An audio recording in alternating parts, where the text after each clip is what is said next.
Hello, and welcome to the Calyx. My name is Becca Scott, and I am your keeper of arcane lore for the evening. I'm so excited to have you here with us, and very excited to introduce you once again to our three investigators who are in the midst of a mystery surrounding the Danvers State Lunatic Asylum.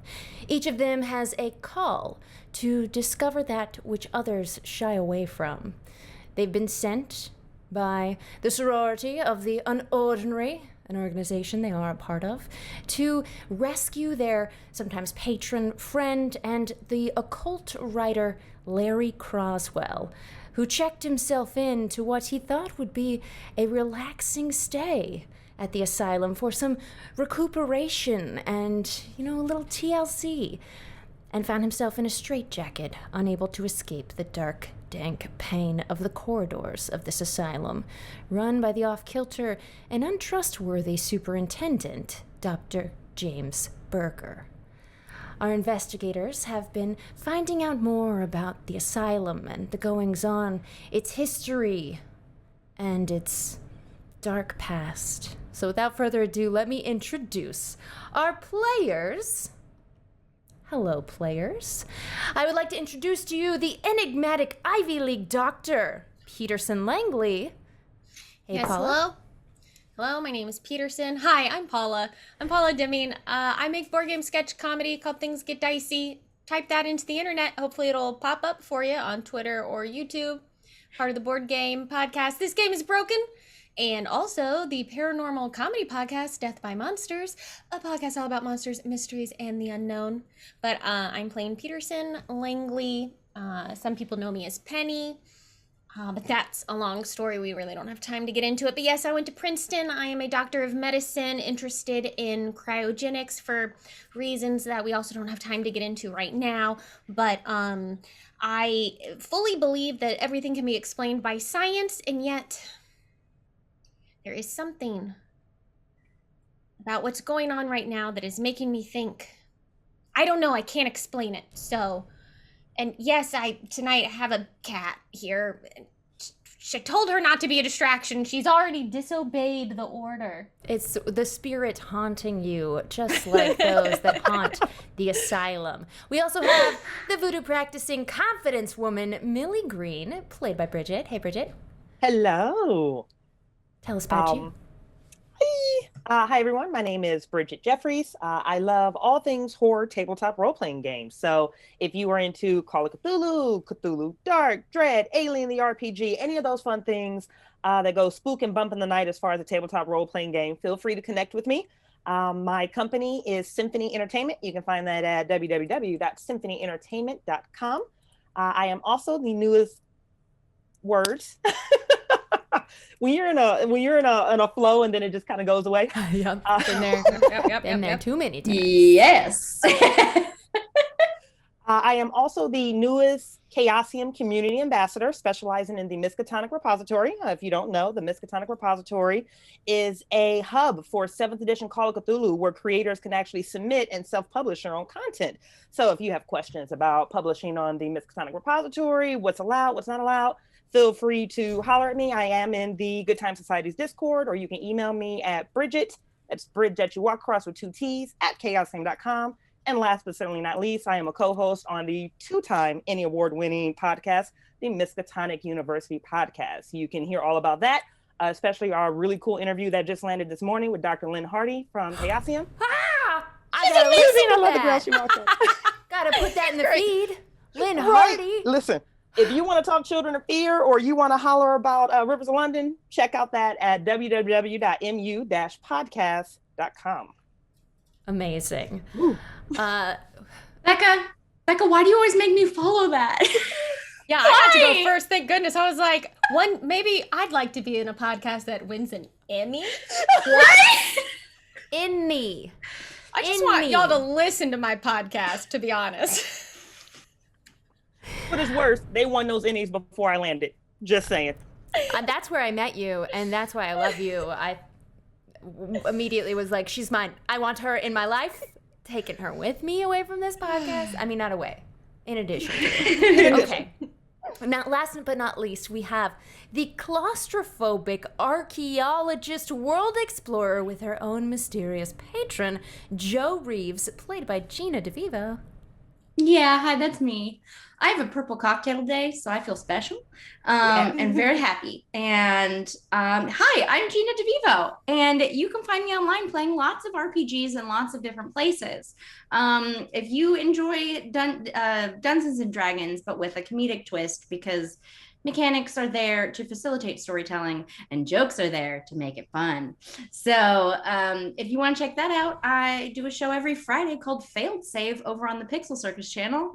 And we have lots of fun. There's like amazing, lovely people like Sage Ryan and Kaylee Bray and Xander Jeanneret and Anthony Carboni and Abria Iyengar and Vincent Elizabeth Queso is our lovely GM, and they are all wonderful people, and they are great. So we just did our first in-person game ever together. Oh, yay! And it was to celebrate 2 of our characters getting wed. So if you want to check that out, go find the Failed Save wedding special. It just happened, and we're taking a break now for 1 week, and then we're coming back. Kind of go on a honeymoon, you know? Yeah, exactly. There is a honeymoon and we are all going. Love that for you. And then if you like Star Trek, check out Monday's Q Times. I play a hologram XO, and it's a lot of fun. So you should check that out, because also full of amazing people called the Streampunks. Check it out. All right, you did excellent as well. 3 amazing players, 3 amazing player characters, and I can't wait to jump back into your arrival at Salem Hospital, different hospital, far away. Maybe you'll get more information there. Maybe you won't. After surviving I hope we do after all that mess it took to get us here. Well, I had got glass in my face for this trip. You did a purposeful car collision that you have survived, and I almost spent all my luck points for this trip. you almost did, but you still have those luck points. Yeah, I do. Yes, our friends can spin their luck. Not do that. You know what, but You need to survive this episode. This is the one. I will kill you. Okay, so before we count the waning hours until the sun sets and the new moon arises to commence some sort of ominous event on the grounds of Danvers Asylum that you all know approximately nil about, except it's happening tonight. Before all that, I'd like to thank our sponsor. Yes, that's right. We did the sponsor thank a little later in the show. It's very exciting. And I have to tell you how much I love not only Call of Cthulhu as a property, but all of the wonderful people at Chaosium. Thanks to them for sponsoring this show. Shout out to Brian and Mob, you're wonderful. Shout out to people like Lynn Hardy, Mike Mason, the incredible writers that work on this content, that they just have our eternal gratitude. And we have a show code, which is just gonna be at the top of the stream, so you see it, so you use it, because that's the best way to support this show, the Calyx, by purchasing things on chaosium.com and using our offer code CalyxS3 for season 3. You can only use it once, so don't just buy a single thing and go back later. Use the code, make us look good, and then they'll know you came from us. You can also click the link below. If you're on YouTube, it's in the description. If you're on Twitch, there's a button, and that button means you came from us. So we appreciate when you use our affiliate link. Also, the scenario we're running that I have been stretching for many episodes, because let's face it, you all are such good role players. Like, we could run the same scenario for 1,000 weeks and it would always be exciting.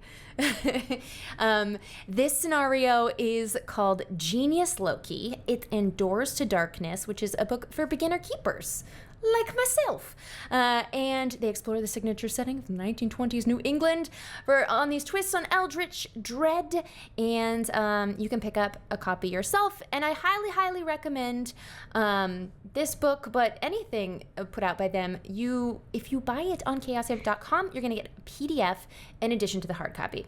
And that's enough of that. I also have more announcements, but one more thank you to Chaosium. I want to say a very special thank you to a viewer who has sent me a gift. This person's name is Ben Detloff, and Ben, I received your gift Oh gosh. Do I go solo frame? No, it's fine. Okay. I might have opened it. I have 2 H.P. Lovecraft for beginner readers, Dagon and Call of Cthulhu. These are so adorable. I am dying. I didn't flip through them yet because I wanted to show you all first. But it's like a Dr. Seussian style Cthulhu. Professor That's George. So cute. Awesome. So thanks Baby's to Ben. first Cthulhu book. Yes, exactly. We'll preface this, or, rather bookend it by saying, hey, H.P. Lovecraft, awful man. But the people who have created stuff around the spooky stuff he wrote are wonderful. I love the idea, though, of like a little kid being like, and what was their first word? Oh, it was existential dread. Oh, mine was Eldritch horror. Aww. But they had a fun, but they said it all cute. Like Eldritch horror. Eldritch horror. Speaking of first words, I want to say a special thank you to 2 viewers in the audience, Eric and Karen. Thank you so much for birthing little baby Paula, who has grown into this magnificent woman. I hope you read her beginning Cthulhu books when she was a child, and welcome. They did read me other wonderful things. I'm sorry that you're going to watch me try and kill your daughter. That will happen. Great. Good. Enjoy the margaritas. Yes. Cheers. And to my cheers. Final gift, and this one is for Gina. Gina, you have been gifted by David Flagel a reroll of your choosing whenever you would like to redeem it. This was purchased. Satine, hello. This was purchased using channel points. So, whenever you like, you may cash in your reroll. That's gonna come in clutch today. Yes. Like we know that that's gonna be a game-changing roll. Hopefully.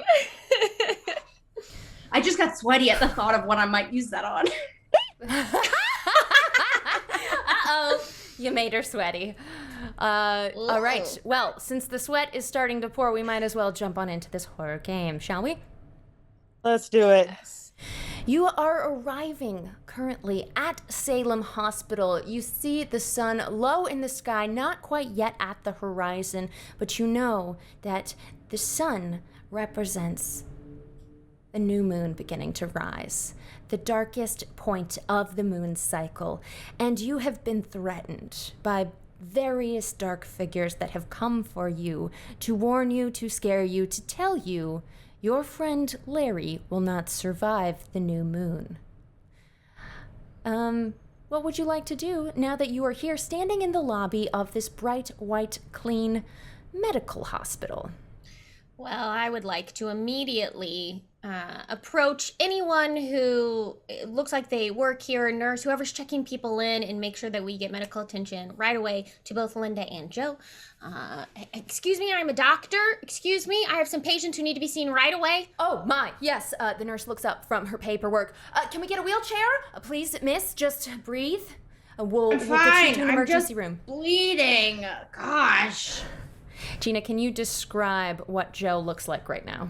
Yeah, so Joe is, despite this being like multiple days now, is still wearing the same outfit that she was wearing at the beginning of this episode arc. But it is now, the tie is loosened, she's sweating everywhere. There is blood all the way down her front and now her back because she was laying in Linda's lap on the way to this hospital. So there is just so much blood everywhere, and her lipstick is still on for some reason. Yes. And well, of course. Because of course Joe doesn't skimp on cheap lipstick. Did she reapply in the car when no one was looking? Like at least 3 times because she kept forgetting that she'd done it because she's fully concussed right now. So she keeps thinking that she's going to an event but only like every 5 minutes. She's like, oh, I gotta get ready. It's almost time. There's a thing tonight. I've got a thing tonight. We got a date or something. And so she's like reapplied, forgetting that the new moon is actually what she's waiting for. But she thinks it's like a date with her honey or something. So she's gotten real fresh under and over the blood. Not exactly a date with the honey, but she does definitely not recall what just happened, which was the car that they drove to this hospital is one that they jacked from the two fellows, orderlies from the insane asylum, that had come to rear-end them and scare them away from ever coming back to the asylum. That didn't go so well for those two orderlies. All right, so the nurses, a male nurse wheels in with the first wheelchair and sees Linda, a little old woman stooped over with a crooked pillbox hat, and her fur coat, and blood all down the front of her skirts, and tries to put her into the chair. No, dearie, no, this one, can't you see? It's her blood. Joe's just standing there with still the piece of glass in her head, and she's like, it's fine, you go first. I gotta pick up Louisa anyway. Do we know where Lou is? All right, well, it looks like one of us is possibly concussing and the other one seems pretty aware. So I'll take Joe by the shoulder. Okay, Joe, you and sit her down in the... We'll be fine. You will shower. I smell. As the nurse puts you in the chair, Linda gives him a thump on the back of the head. That's what you get for not being observant. And I go, Linda, to save your energy as well, please. And if we can get another, though, Miss Linda does need also medical attention. So if we could, thank you so much. I'm fine. I'm just going to soon. And she starts fainting. Oh my goodness. I'm squeezing in as quickly as possible to grab her. Both of you roll for Dex to see who catches her. Oy. Ooh, that's a 78 under 80. Just barely. Mine is 1 point away from a hard success. Nice. All right. So we'll leave it as a regular success, but just know it was super close. We know. You both lunge for her, but Peterson, you grab Linda first. Oh, I am so lucky to have met you. Well, we're gonna get you patched up and feeling just fine, all right, Miss Linda? So, let me just help you sit. So if I can, I'll help her sit somewhere while we're waiting for another wheelchair to come for her. It comes in shortly and wheels her and Joe into behind the doors and away. Great. On the right before the doors close, you can see that Joe has already started like acting out in the chair and has like reached over to several nurses' stations to try to grab stuff off of them. And right on the last, as the doors close, you just hear, yes, I got a cocktail. And she just holds up like a random plastic cup from one of the nurses' stations and starts trying to down it. Who knows if there's liquid or pills in it? She's not sure, but nurses have like started to try to restrain her. Oh, my poor Joe. Give me a roll for sleight of hand. Okay, great. I'm like, there was like a couple hours to get here. I imagine she's lost a lot of blood at this point. Okay, no, I'm not stealthy at all. I think I'm at a party. I rolled an 85. All right. The cup you have doesn't have any liquid at all. It has 2 pills. There it is. Right. There it is. Good. You don't necessarily have to try and drink them. Maybe you try it, but the cup is in your possession, and the nurse is futzing about. They don't pay much attention to that. They're more concerned about mopping up the blood gushing because head wounds notoriously heavily bleed. Yeah. Messy things. Yeah. Okay. All right. I think she takes a sip and we'll leave it at that for now. We cut to back in the lobby. Millie, Peterson, what is it you would like to find, if anything? Is there anyone you'd like to talk to while you're here at Salem Hospital? I believe you were already headed here before the non-accident car collision. The non-accident car collision. Sure. Because there was Uh, information here, right? I suppose we could ask someone for Dr. Shine's notes that they left here. Yes, that is what we were, and she's still semi-dizzy from the accident. Was like that was what we were looking for, right? The notes, his notes. Yes.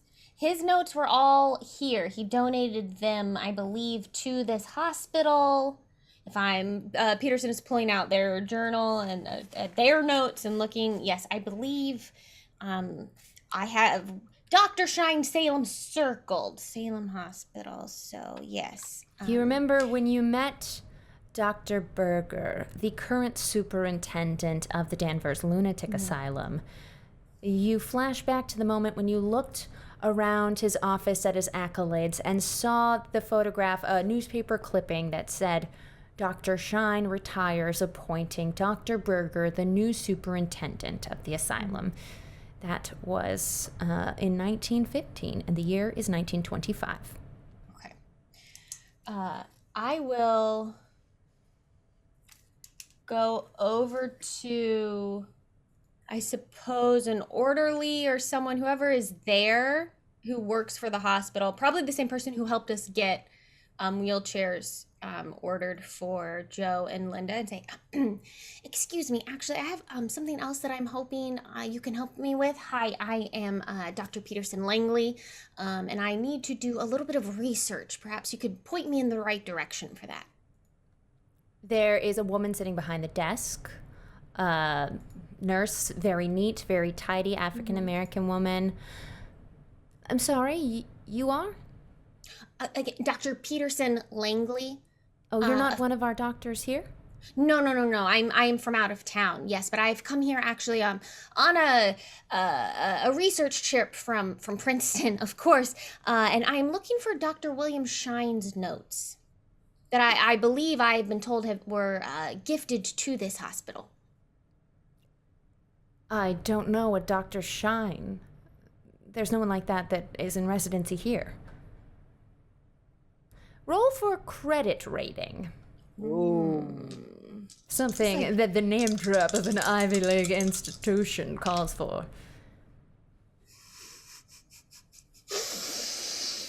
I rolled a 96.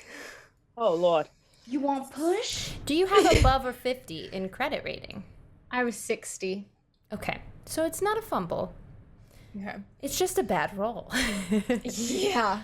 Yes, there's no one like that works here, and we're very busy. Well, did they work here? No. They worked here before. They were the superintendent of the Danvers Asylum. They retired in 1915, and they were from Salem, and they donated their notes, their medical notes, to this hospital. That is what we learned. That there is a record of that. Well, I'm sorry. I've just been working here for a few months, and all I know is the paperwork to check people in and to prioritize anyone bleeding from the head. Well, and we appreciate you doing that with our friend, of course, because she was, in fact, bleeding from the head. Could you point me in the direction of someone who would know where perhaps donated papers or research done by former doctors would be kept? I'm going to need another roll. Does Millie jump in here? Yeah, Becca's Millie, like, you failed that? kind of So watching this, is going to move up to the young lady and goes, ma'am, I understand that you're very busy, and we're actually pressed for time. If you could be so kind as to help the good doctor out, I would be much obliged. The sooner you shoo us away into an applicable direction, the sooner we'll be out of your hair. Okay, roll for charm. Or some comparable skill. We'll rock with charm. That is an odd 4. That is an extreme success. Ooh, check it. Also, remind me, upon leaving the hospital, we shall do an investigator improvement phase, investigator development phase, because I've had you check your skills. So remember that one. Okay, so she looks at you and she smirks slightly. She says, through those double doors, walk down, you'll see administrator written on the door on the side. Just knock on that door, but I can't promise he'll speak to you. Thank you. She'll give a very appreciative look to her, kind of throw her like, thank you, just thank you. Peterson, do you mind if I hang out here in the lobby? Basically, just check the parking lot to see if any other.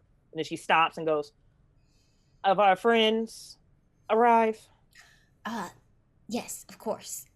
But please, keep yourself safe. I will go. I'm sure that I can speak with the administrator. I know how the hierarchy of these places works. So. Understood. Darling, thank you so much.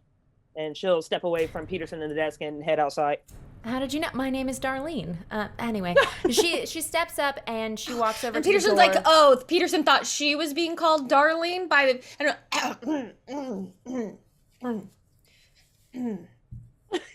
Anyway, Darlene gets up and she looks around to make sure no one sees that she's letting you behind without a nurse, and opens the doors and shoos you in and gives a knowing nod to Millie.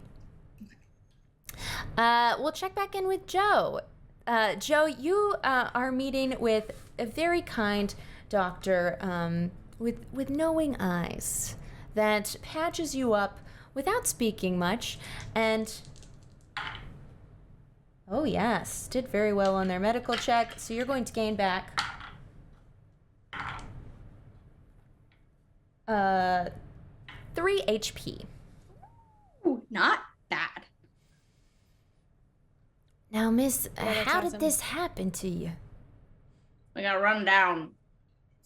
She's just gonna tell. Just, You yeah. were run down? Do we need to file a police report? No. People are still getting used to these cars. They just bump all over the road sometimes. Well, I know that's true. Happened to me just last week. Nothing serious. But this looks... Exactly.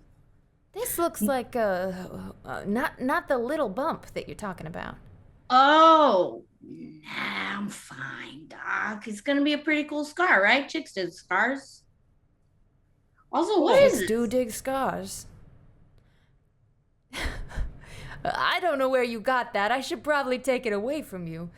You probably shouldn't be drinking on you know, your blood will thin out if you drink while you're bleeding. Oh, really? I really don't know where you got this beverage. It was on one of the nurses' carts. He takes it from you and he says, It's juice. I've grabbed a lot of cups now. "Oh, okay, you grabbed another cup." Yes. Yeah. She pocketed those pills. She Okay, noticed they were pills and then was like, "Oh, these will probably come in handy." I too have juice. Yeah. Yeah, no, I was excited and then I looked up in the rearview mirror and whoopsie doodle, glass in my face. Whoopsie doodle indeed. Well, you're patched up now. I'd like you to rest for maybe, the next 4 to 6 hours. You could spend the night if you like. Oh, geez, Doc. You know, that sounds really nice, but I got a dinner date later. And, you know, don't really feel like spending the night. Well, tell him that, or her, if you would. He's wrapping gauze around your head in a rather unflattering sort of crown of gauze. And Did he just acknowledge that I might have said I had a date with a woman and he didn't acknowledge it in a negative way? 1925, baby. No, but I'm sure that we're allies, and I think she's going to take notice of that and stop being a little bit of a brat and be like, well, so I heard you I'm say okay though, right, chicks Doc? dig it. Like, Look, we're down with whatever at Salem Hospital. Can I tell you, the staff, we're freaky. I mean, no, we just get crazy. okay. It's real Grey's Anatomy Wait, up in what's here. your name again? Because I'm not name kidding. I is found this on Dr. a nurse's station. My name's Dr. Eric Schmidt. What's up, Eric Schmidt? Wow. You know, this is great. This is so great. Can I ask you a weird question? Have you worked here long? Yeah, I've been here 10 years. Oh, it's not long enough. Dang it. I'm sorry to disappoint you. I thought it was a fine residency. Oh, no, it is. It's great. I'm thinking about this other doctor named Dr. Shine, and I thought maybe you knew him, and that'd be so great. Schmidt, you're all right. You're an all right doc. I've heard of Dr. Shine. His reputation preceded him as, well, when I arrived, he had just passed. No. Did you hear any good gossip? Just that he was eccentric, but his methods worked. Do you know what methods those are? Did you ever hear about fun discs or anything? You're jogging my Sorry, memory. I lied. I took one of the pills. And Then you will notice that you're starting to feel as if things are moving in and out. The colors are more vibrant than they used to be, and you just want to take a nap. I do. But also, I really want to talk to this Dr. Eric Schmidt. I don't want to be alone. Hi. I've heard that there's something about a disc. That's right. He was did? insistent. Yes, people were passing around the notes. I had arrived just as he had donated them. Do you know where they are? I'm looking for those. Oh, well, you'd have to talk to the administrator. Okay. That's not for me. You just lie down here. I'll get you something nice to drink, but I'll make sure it's just regular juice. And he leaves the room after lying you down. We'll cut to Peterson, who's Tell knocking on the Louise door. I love her. Bye. As you open the door to administration, Peterson, you see just rows of files in a brightly lit room. Just cabinets with a desk in the middle, and no one sitting there. Does it look like they're labeled or organized in a way that would be easy to just find what I need on my own? Roll for luck. I have to roll under my luck total. Yeah.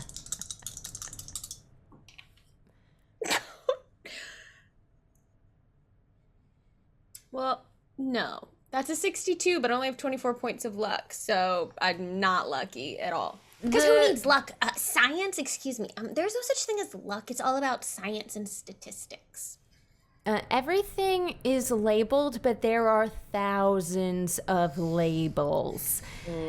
Each drawer of a filing cabinet has like 2 vertical rows of each file that's in there. Whoever works in here is the most type A person that's ever existed. Well, let's pretend like we're playing Blades in the Dark for a second. And I say, I flash back to before we came when I practiced my speed reading. You definitely can roll for library use. Let's do Nice.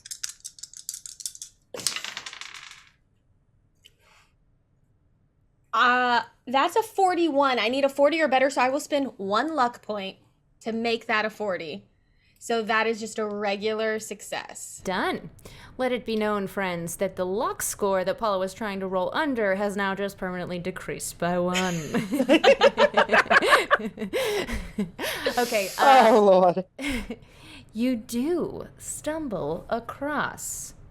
You speed read your way up and down every single column and row on the outside of these filing cabinets, and luckily the administrator of this hospital takes copious notes, and you do find the year 1915 clearly labeled. It says notes from institutions, Greater Massachusetts. And as you flip through, you find a clearly labeled file folder with Dr. Shine's notes. I will pull it out. Well, excellent. Let me just pop on over to our little image sharing situation so I can show you what the audience is seeing, which is a lot of text. Show to players. Here we go. All right. Oh. Show us your speed reading at work. All right. I believe in you, Paula. Hold on, I got it. Yeah, I had to get it bigger too. I was like, ooh. Mm-hmm. Hit that magnifying glass. Yes. Oh no, I made it go away. Oh, I'm All sorry, right. everyone. I got I'm you. sorry. I got you. What is Dr. Shine's voice? The trouble affecting June 2nd. Sorry, everyone. 1890. The troubles afflicting the asylum run deep. No, he's not that guy. And are of a kind my esteemed colleagues would never accept as part of the rational, orderly universe. Indeed, if I were to communicate my convictions to my peers, I would find myself consigned to these very walls as patient, not as administrator. However, I have seen these problems before in my travels and must act swiftly. The thing, aware of my suspicions, has moved against me, but I've spoken the words of protection that I learned so long ago in that queer ancient city, and so far I've been safe. I must find Hawthorne's disc, and soon, so as to lay down that thing which torments me here, twisting already damaged and vulnerable minds. Hawthorne had the disc removed, thinking it a pagan symbol of heathen spirit worship. What a terrible mistake by a zealous preacher. Heaven grant that I find the disc, and if found, that it will restrain the thing which moves against us all on Hawthorne Hill. You grab the I've been spelling file. Hawthorne wrong all this time. Fun fact, out of game. Nathaniel Hawthorne, the writer, is a descendant of this Hawthorne, the judge. And he Really? changed the spelling because fuck that dude. Wow. Nice. Nice tidbit there. Is facts. All right, as you That's grab cool. the folder, and we're going to cut to Millie. Millie, did you... More to read. We'll get to it. Millie, did you leave the building? Yeah, Millie would have left the building with the initial intent to just scope it out to make sure that they weren't followed by my orderlies or anyone else is chasing them. But by the time she gets back outside and she looks at the setting sun and she thinks about the glass in Joe's head and the fact that she's apparently completely infatuated with a woman that she's known less than a day, Linda, she starts getting dizzy and she starts getting nauseous, and she's probably just going to go to the side of the building and vomit, which is going to shake her into just, trembling and her doing everything she can to kind of hold back tears. Roll for Constitution. Uh-oh. As a 91. Don't even care what that's under. That's going to be over something. This is a lot of vomit. I mean, Linda fed you well, and it's all coming back. That was all I wanted to roll for. Breakfast, lunch, yesterday's dinner, everything is coming up, and she's just shaking. That was a lot to reconcile at one point. She didn't recognize the woman that jumped on the orderly's back and was like Jigsaw, his throat. And there's something about the glass in Joe's head. It's like, wow, like literally I almost lost her, and I'm really stressed about a woman I barely. So she's supposed to be on watch, but really she's trying to get her mentals together. Yeah, Millie had quite an experience. She saved her friends as she attacked and stabbed one of those orderlies. But that is weighing heavily on her heart. And physically, did she take some damage as well? She did. She took a few points, which apparently she's being super selfish. Just like, it'll be fine. Nothing worse is coming. As you Don't look worry, off- I stole you some pills. Yes. As you look off into the distance and think of the things you've seen and the things you may be yet to see this very evening, you wonder how your friend Larry is feeling, if he's still in that cell, tied tight in his straitjacket, if your friends will be all right after all the blood they've lost. And give me a roll for occult. Ooh, she hit a 9. I didn't put points in the cult. I'm gonna go ahead and burn the 5 luck. Actually make that roll. I'm gonna say don't burn the luck. We'll consider Don't burn it? Okay, burn Okay. the luck. Burn the luck. Burn the luck. Burn it. Okay. You I'm feel nervous. How am I the one with the highest points in a cult? All of us. What do you have? feel a sense of calm. 25? Oh no, I have 53. Okay, good. Good. Yeah. What? You feel a sense of calm, as if the thing that has been watching you cannot reach you here, as if it's looking at you. And when you close your eyes to feel the breeze on your face as the sun continues to get lower in the sky, You see eyes all around you. You see a bulbous head with giant eyes the sizes of dinner plates that blink once as you open your eyes again. You feel this thing is watching you, but you feel that it can't touch you here. It doesn't have the power it had over you when you were standing outside of the asylum or even inside of the historical society, where your friends, I assume, told you that some rather strange things, a sort of telekinetic power was affecting them in the basement of the society. But that thing can't reach you here. She takes a really sharp breath in as she's coming up and trying to catch the rest of the mess off her face. And she has an epiphany that she doesn't know it's going to work, but she thinks it is. She is going to abruptly sprint back into the hospital with the intention of catching Darlene's attention as quickly as she can. Yes? Darlene, isn't it Darlene? That's right. I'm so sorry to bother you one more just have you seen it's probably on display somewhere, maybe it's out in the gardens where you take your breaks, but it's a disc, a black disc. It's I don't know, it's about yay, and she's scrambling for papers on the desk, and it might have a symbol that looks like this, maybe. I don't know how big it is. It's just, All right. Darling, have you seen anything like that? Is there something in a glass case somewhere that resembles this? Calm down. I haven't seen nothing like that. Now, hold on. You seem agitated. It's gonna be all right. Wait, you say it's made of stone? I believe so, darling. Bridgett, to Keeper of Arcane Lore, it's black, right? Did I make that up? Did we ever get a color on it? Yeah, it's like a dark granite. It's granite. Mm-hmm. She says, yes, darling, granite, black granite. She rolled a 96. And she doesn't know baby. where such a thing is. Oh gosh, Give darling. me an intelligence roll. Idea. 47 made it. You recall that in the newspaper clippings you saw at the Historical Society, the disc that you saw maybe in a dream. We're back up. We've returned. And now, what was just happening? Jog my memory. Darlene, it might have been broken. Shattered stone, shattered rock, granite. Millie was about to remember something from the newspaper clippings. That's right. Oh, she's still wrong. Okay, so Millie remembers exactly that from not the that newspaper smart. clipping. She remembers that She's new. this granite stone that was in your recollection, in a dream, you saw pieces of this thing, and then you saw a newspaper article where it had been broken into several large stones. But she rolled an even broken. I'm so sorry, sweetheart. I wish I could help you, but I just don't know anything like that. Darlene, this isn't your fault. Peterson! Darlene, this isn't your fault. Do you have... Peterson! There's people resting.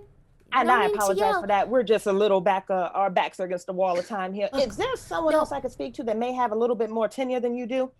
No disrespect to you. I just think it's something that may have occurred prior to you onboarding. And then she's going to scream Peterson's name again. Okay. Shh. Hey, you can find your friends. Look, I understand. Something's going on with you. I get it. You've already charmed her, so she's on your side. And she gets up again, and she goes over to the doors and just says, down there, to the left, there's an office. That's where your friend is. Now hush. No more yelling. Yes, ma'am. I understand. Thank you. Thank you, darling. Thank you, as she's backing into the doors and running down. Joe, no one has checked in on you in a minute, except for a nurse to say, you're free to go whenever you like. But maybe take it easy for the evening. Call someone to pick you up if you can. Got it. I'll get straight back in another car. Look, it's 1925. They got other. You're patched up. No, I know. Get out of No, here. I know. Slurring. This is just, I didn't have a connection with this nurse, so I'm still sassy and in pain. So, okay. Yeah, all right. I'll get out. Fine. You're not nearly as nice as Dr. Schmidt. Okay. And then she's like just gonna gather her things, put her clothes back on. She's like, do you remember her clothes? They didn't actually ask you to undress, but you did find the That's smock somehow you hanging ended there up- and That's what you do at a hospital. I ended up putting on like a doctor's coat instead, thinking, but backwards, because I thought it was like the hospital gown. One of the gals. Yeah. So I'm gonna get redressed and all my clothes. And where am I? You are on the second floor. You were taken up in an elevator, and as you come into the hallway, you pass a room and hear a voice you recognize. Linda. I don't need all this trouble, I tell you. Linda! Polo! I think, who's giving you trouble? We are the loudest people in this hospital. There's no doctor or nurse in here. It's just Linda in a bed yelling. She's all patched up. She was covered in scratches and abrasions because everyone had to roll a d6 for their damage at this car crash. She's the only one who got a 6. So she was beat up. Okay, Linda, I'm gonna go straight up to her bedside. Gerald? No, he's very, very dead. Very dead. Thank the Lord. Mm-hmm. Yes, ma'am. Praise Gaia. She grabs her hand. I remember Joe, my new friend. Mm-hmm. Okay. Miss Linda, I'm going to ask something of you that goes against every instinct in my body. This sounds fun. Did you find pills too? I brought my own, dearie. And she reaches down into the big carpet bag sitting beside her bed and pulls out just an unmarked big jar of pills and shakes them. Yeah. I love Linda. Linda, I love you so much. Hold on, my foot fell asleep. Okay. Oh, hang on. And I go and I give her little toesies, a little massage. Oh. It'll help. Trust me. It'll get the circulation back. Okay. So. Did you say you love me? Yeah. Gerald never once said that. Then I'm so glad that he is very, very, very dead. And I'm going to ask you to stay very, very, very tucked into this bed. I'm not going anywhere, darling. The doctor said they want to keep me for observation. I normally would say, screw that! Don't let anybody tell you what to do. But I want you to come with us, but I really don't want you to come with us, Linda, because I don't know what's going to happen tonight. And I just coughed up something gross. Well, I'm so sorry. I think I just coughed up some glass. Oh, Yeah. Gross. Oh. See, look at that. Look at this. Ow. I wish I had my tea to give you. It could fix that right up. Oh, Listen. Don't worry. The doctors here are really amazing, actually. Like, I barely even feel the sutures. Look how good my face looks. And she looks up at you and there's like purple and like there's definitely bruises forming, but I've never seen a more beautiful young lady. Listen to me, Joe. yes, Linda. Something's after you and your friends. And I've known that feeling. I've known the feeling of being persecuted, of being chased, of being told you're guilty of something when you know you're guilty of nothing. Don't let the man bring you down. You fight him, and you fight him to the end. I believe in you. Miss Linda, I'm gonna burn them all down for you. It means so much to hear you say that. Oh, one more thing. Yeah. And she reaches up to her neck, but she's having trouble. She's futzing with something at her neck. And my talisman, I want you to have help? it. Yes, help me here. No. Take No, this. you couldn't possibly. You need it, Miss Linda. What is it? She looks at you, and her eyes pierce into you in a way that paralyzes your entire body for just a second, and she says, "You'll need this."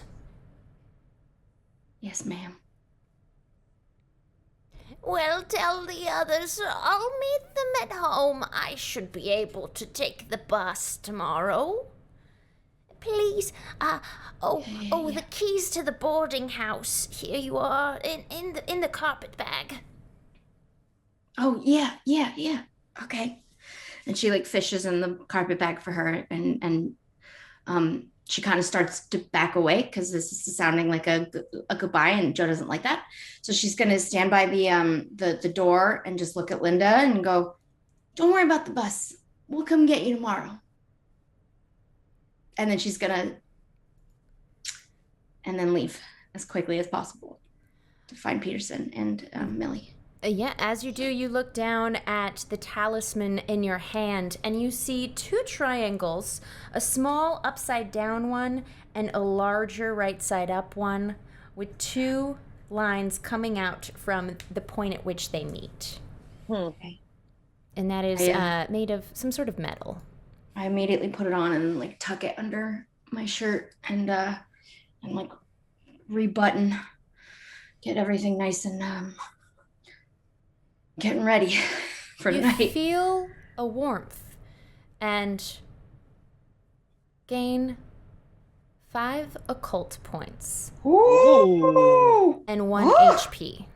Linda's a boss. Linda's a boss. Linda's a boss.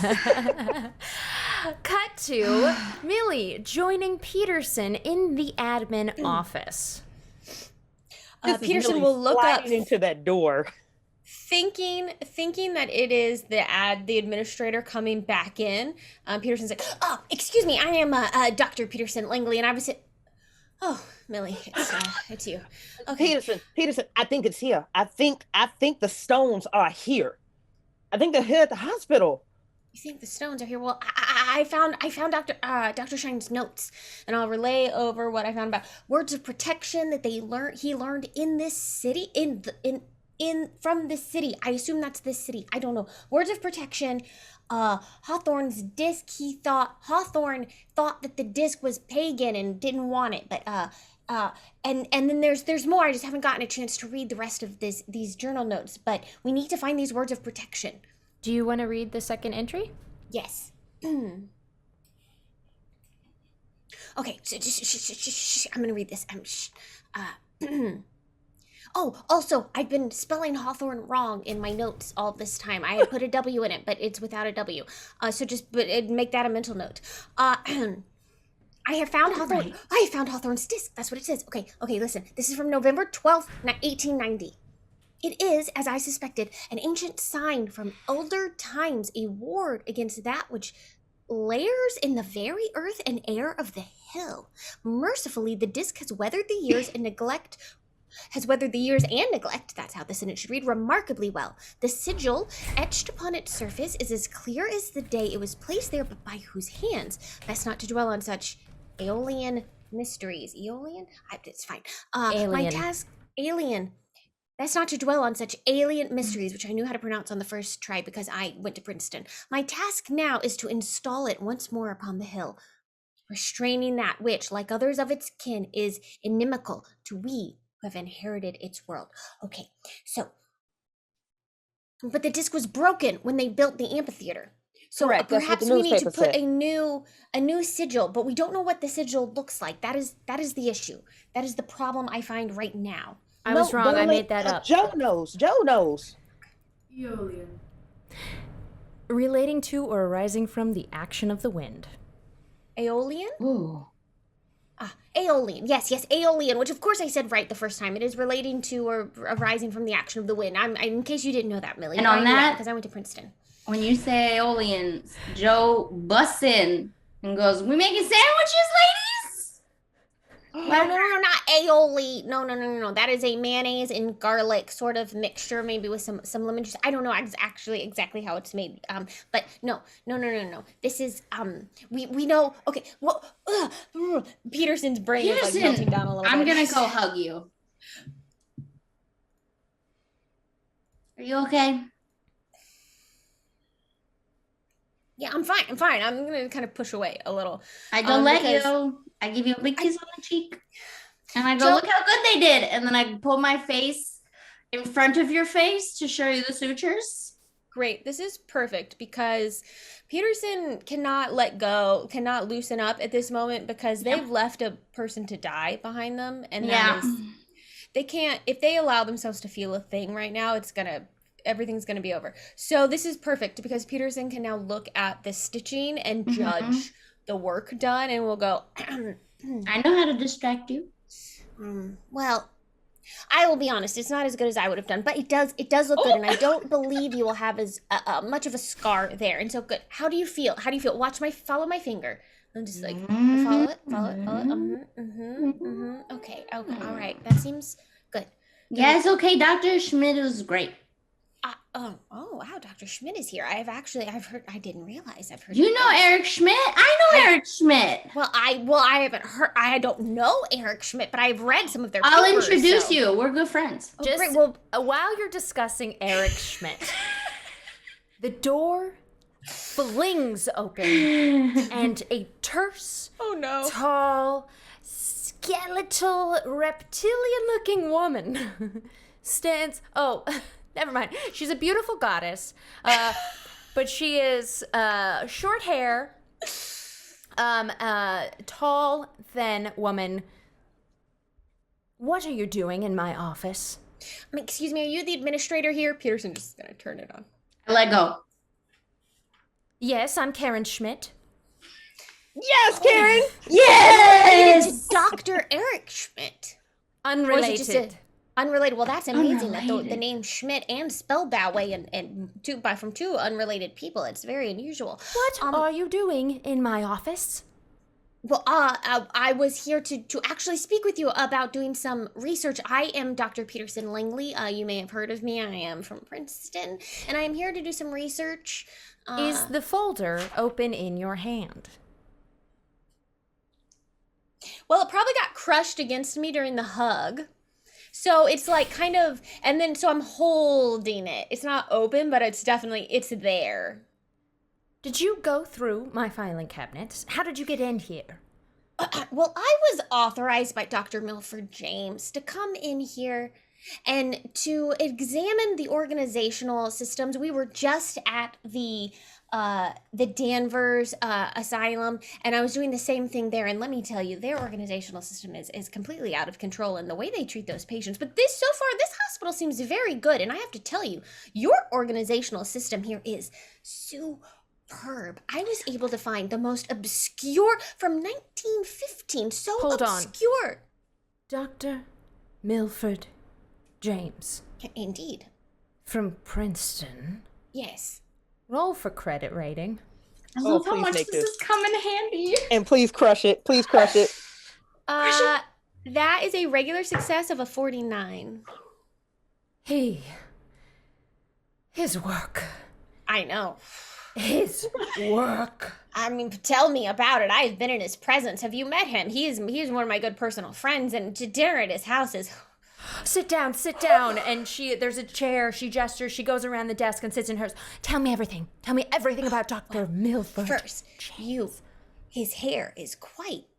So long. It's so long, and it's like, excuse me for saying so, but do you want to put your hands in it? I know that is rude and inappropriate, super but it inappropriate. is. And the way he speaks about the Dewey Decimal System and... Peterson. yes. Looking at the time here, maybe you can make an appointment with the good Dr. Schmidt, and you can join us sometime afterwards, maybe tomorrow. Well, I do thank you. I am an administrator. My Call me apologies, Ms. dear Schmidt, doctor. if you would. Ms. Schmidt, actually, I am here to do, as I said, I am doing some research for Dr. James. And do you know anything? I was able to find this information. As I said, your organizational system is superb, really. I've never seen anything better. And this is very sincere. This is not, Peterson is not BSing right now. This is very sincere. I have never seen anything better. Let me tell you how easy it was to find this file, the notes of Dr. William Shine. And that is what I was sent here to look at. And there's something in here about a disc, a symbol on a disc. And I'm wondering if you perhaps know anything at all about that from his time at the Danvers Asylum. As I said, we had just visited the Danvers Asylum, and It's a mess. they are not respecting the historical significance of the building, and I think this disc may have some historical significance. Yep. I need you to roll for charm, but you can have 2 bonus dice. Oh, thank the Lord. 1, because you really complimented her system. 2, because your friends are here, and their presence is helping you. Their natural charm. Okay, well, the first one's a 93. Oh, we needed the bonuses. Okay, that's a 63. That's a 53. My charm is 15%, so that's why I gave you 2 bonuses. Yeah, it's I wasn't quite able to make that. I'm so sorry, but that is classified information. Although, well, I could make a photocopy of... she's already taken the folder as it fell from the hug. Yeah. I could make a facsimile. I don't know if those existed. They probably did not. Whatever. Well, you could copy it over. Perhaps you could make a just make a copy over. You've heard of speed reading. Have you heard of speed writing? Oh, well, yes. I actually, have you heard of a stenography? That is, I mean, you just hit certain, it's a whole new thing you have to learn, and actually you hit buttons on a typewriter, and it... Child, if you were impressed by my Dewey Decimal, you ain't seen nothing yet. And she pulls over a typewriter and just as fast as she can types up the pages of notes, hands you 2 pages and says, now get out of my administration. You've made a mess of things and I need to reorganize it all now. And she pulls out a labeler. Thank you so much, Miss Schmidt. We appreciate your time so much. And if you ever, leans in, if you ever need a favor from Dr. Milford James, just please, I will pull out a card. I will open my satchel. I'll pull out my card. Like, please get in touch with me. Just this address, send me a letter. She grabs your untied bow tie and pulls you close and said, yes, Mr. Milford, Dr. James, Dr. Yes. Milford James. Yes, he is a doctor. No, he is. He is the favor. You sent him here to me. Oh. I will speak to him, and I will see what I can do. Thank you. I appreciate your help very much. All right. Well, she crosses her legs as she starts organizing the files still on her desk, and invites you all to leave with her body language. Thank you. Oh, what is Joe doing? Because Joe's thinking some thoughts. Oh, Joe's thinking all the thoughts. I'm just, that was so much angry flirting, and I'm so happy. I'm so happy. That was beautiful. The Schmidt sexual energy. She's an angry flirt. Yes. Angry flirt. Like, Angry flirt. I cannot, if I could be a fly on the wall of that date, I don't want to be. It can be a lot. Let it be known, if you tell me your parents are watching the stream, they will be incorporated. And then they'll flirt with you. Who knew? No. I thought that was just both of you angry flirting about. Oh, about like, Dr. James. Well, yes, about Dr. James. Yes. About Dr. James, but also about nerdy shit, and that's amazing. You both just geeked out so hard on the things you love, and it was beautiful to watch. There wasn't a lot of role playing going on right there. No, you guys were like hardcore flirting. You were like flirting with your own intelligence, and it's so great. More people should flirt with their own sexy intelligence. It was beautiful. Joe is just beautiful. So happy. Anyway, we're playing a horror game here, so we gotta have the romance. Denial about it being the last episode. Yeah, and we're not doing well with the fact it's it's the why last the first half has been missed. Accept it. you hop back into your stolen car. Unless there's anything else you'd like to do. I just want to glance at the notes before we leave so that we Absolutely. can be prepared. Actually, there's one more thing. If each of you would, Peterson, you're flying out the door, you're into the corridor. As Peterson is holding this folder with notes, can each of you roll for spot hidden? Yes. Can I, in addition, roll for occult, because now that I'm kind of coming out of my penicillin, who knows, morphine little like injection, whatever they did to numb me up and heal me for a minute. I remember Schmidt saying that when they first received the papers, when he arrived as a new resident, all of the residents were like passing it around like gossip and reading it, and like people were into it. So I want to take a quick glance around this hospital because this hospital has some incredible energy in it. And so I wonder if any of the residents that had been new, who are now in higher positions, implemented any of his protection in this place, because he clearly knew how to protect himself. And these people do too. And they keep saying classified and that they've read it, but that we can't know it. So like, they're knowing more and they know they can't tell us because we keep failing.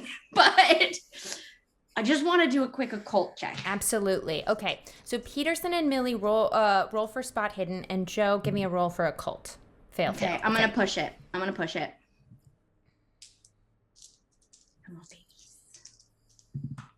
babies. 23. That's a hard success. Oh, thank the Lord. Don't forget you have a reroll at some point as well, but yeah, I maybe do. we need that for the I'm demon. saving that for monster time. Yeah. With a hard success, you feel something pulling from directly behind you as you're walking down this corridor. It's a very small hospital. And you feel like you should turn around. As you do, you see a doorway, and above it a sign that says Storage Morgue. You feel a pulsating. Like it's not something human or aeolian, but yet New word. something like an object calling to you. I soccer mom arm both of you as we're about to exit. Oh, it's Joe. And she just kind of looks over at the door, quickly touches her chest where the talisman is, and just kind of points to the two of you. Peterson will put their hand on the gree bag that they are wearing and go, I swear this isn't because I got in a car on purpose. It's an accident. That's the opposite of on purpose. It's an accident. Joe, darling, I've been wondering this since you joined us in the office. I don't want you to take any offense to this inquiry. It's just an honest inquiry. Are you high right now? No, I swear. Maybe. She followed my finger, Millie. She followed it. I'm not high. I'm not high. So did her hips, her shoulders, and her eyebrows. I was just wondering. She looks like my cousin Izzy does every day of every week. Okay, here's the thing. I did take a couple of pills, but I told Dr. Schmidt and he said that they're okay, that I just needed to nap it off. But then I didn't nap because another nurse came in and told me to go away. So I think that I'm just feeling the like weird upper of not going to sleep when I'm supposed to after I take a good night pill. Because he wanted me to stay overnight and I told him no, because we have stuff to do. And then I saw Linda and then no, I swear Linda! This isn't that. No. She's the doctor told her she had to stay. How did she look? How are her vitals? She's good. How are the size of her pupils? Pupil sized. Okay. And did you check her pulse? Or I should have gone. Why didn't I go in there? Peterson, what I'm trying to tell you should have gone in there with Linda. Peterson, there is something pulsing in that room.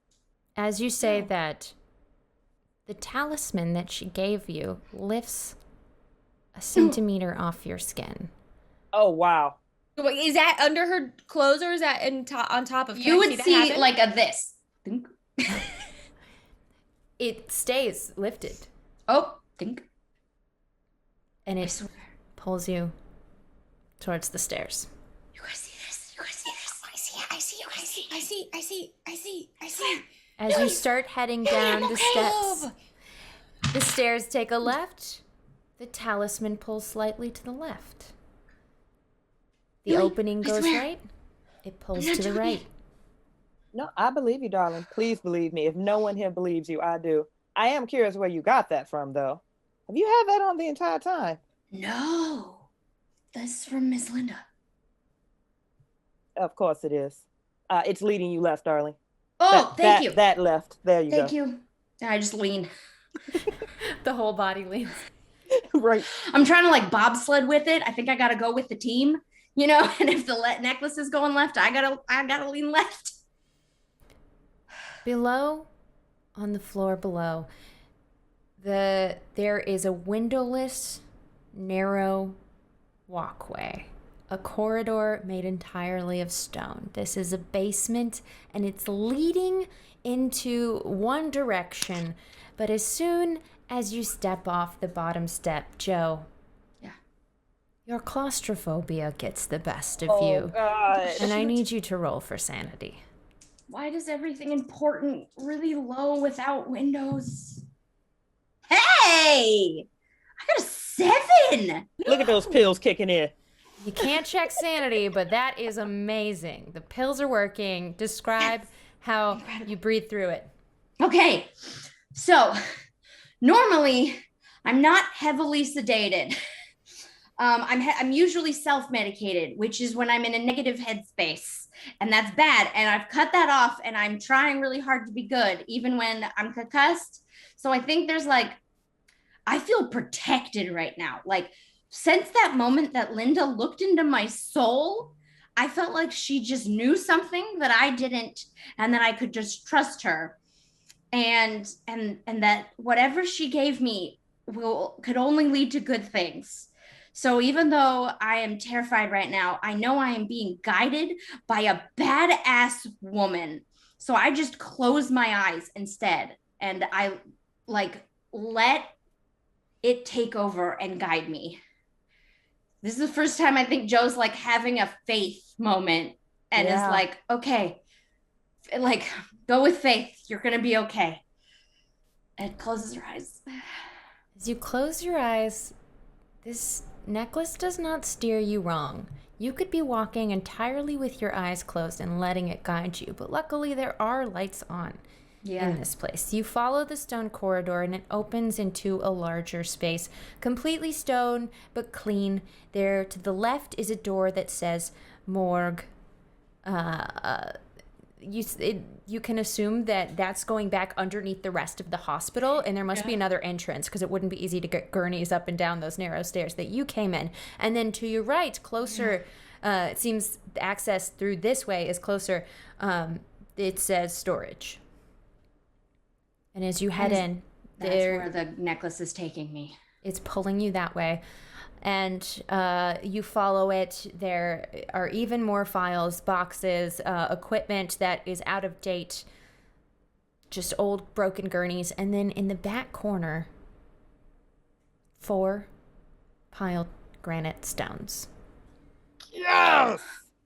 I don't even have my eyes open, but I feel the intensity from my necklace. And when they spot the stones, I like grab their hands instinctually because for some reason I know we just found the stones. It's like, no, I don't. They're magic.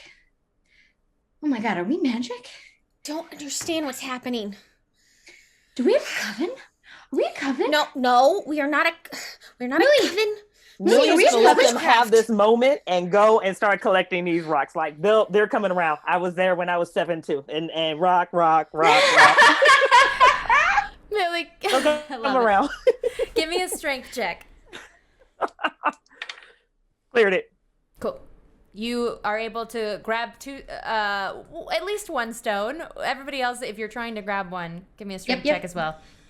If I can break their what's happening with a stone, that's like, yeah, I understand, darling. It's very overwhelming. Come on, we don't have too much time left here. You take this one. I failed. No, darling, don't drop it. She still does. I mean, she still lost a lot of blood today. So. I failed because I'm a little science nerd and I cannot. Oh, I've got an idea. And Joe turns around and like whips one of the old gurneys that are like rusted and old and goes, put them on this. You pile them up. With the help of Millie, who actually is strong enough to lift these things, you can lift it up the stairs with the other 2 of you on the other end to get it up the stairs. You do.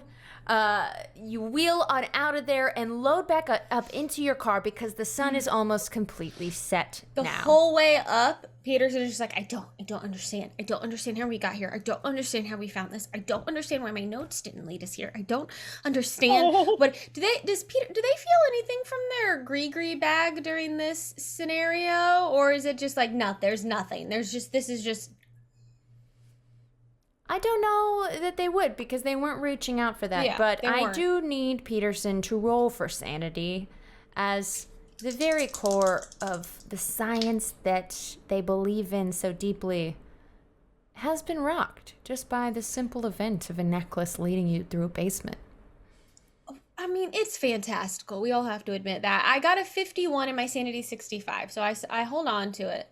You pull it together as the three of you get in the car and race back towards the asylum. I have to drive. I'm assuming I will drive us, Yeah. and so I have to focus on that. So that would explain. Okay, well, just push it aside, bottle it all up. We don't need to think about therapy or anything like that. Bottle it up. I'm gonna focus on driving us back to the asylum. Yeah, I'll go through these notes. I'm gonna try to piece together all of our stuff. Yeah, Peterson? Yeah. Please, thank you. Just to see how fast you drive, give me drive auto, but a failure will not mean you crash. Okay.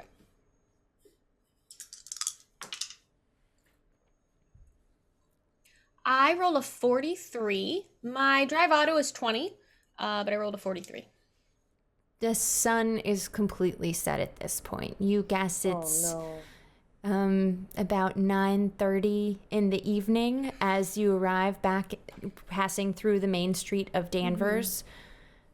Do you head straight to the asylum?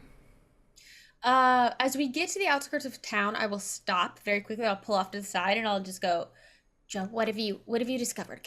Should we go straight there? Do we use these pieces of this? What have you found? What do we do? Okay. And Joe looks back from the back seat because she has spread all of the notes all over again. And can I do a quick roll to see what I have pieced together? And I'm going to try to use, so from the notes, it says that they learned a protection spell or a protection symbol or something from the notes from his talking. Words of protection. Words of protection. A second page of notes. And let me just quickly recap. December 3rd, 1890. It is done. The sigil has been placed on the earth. Something has a lair in the hill causing the uneasiness. The taxpayers were upset.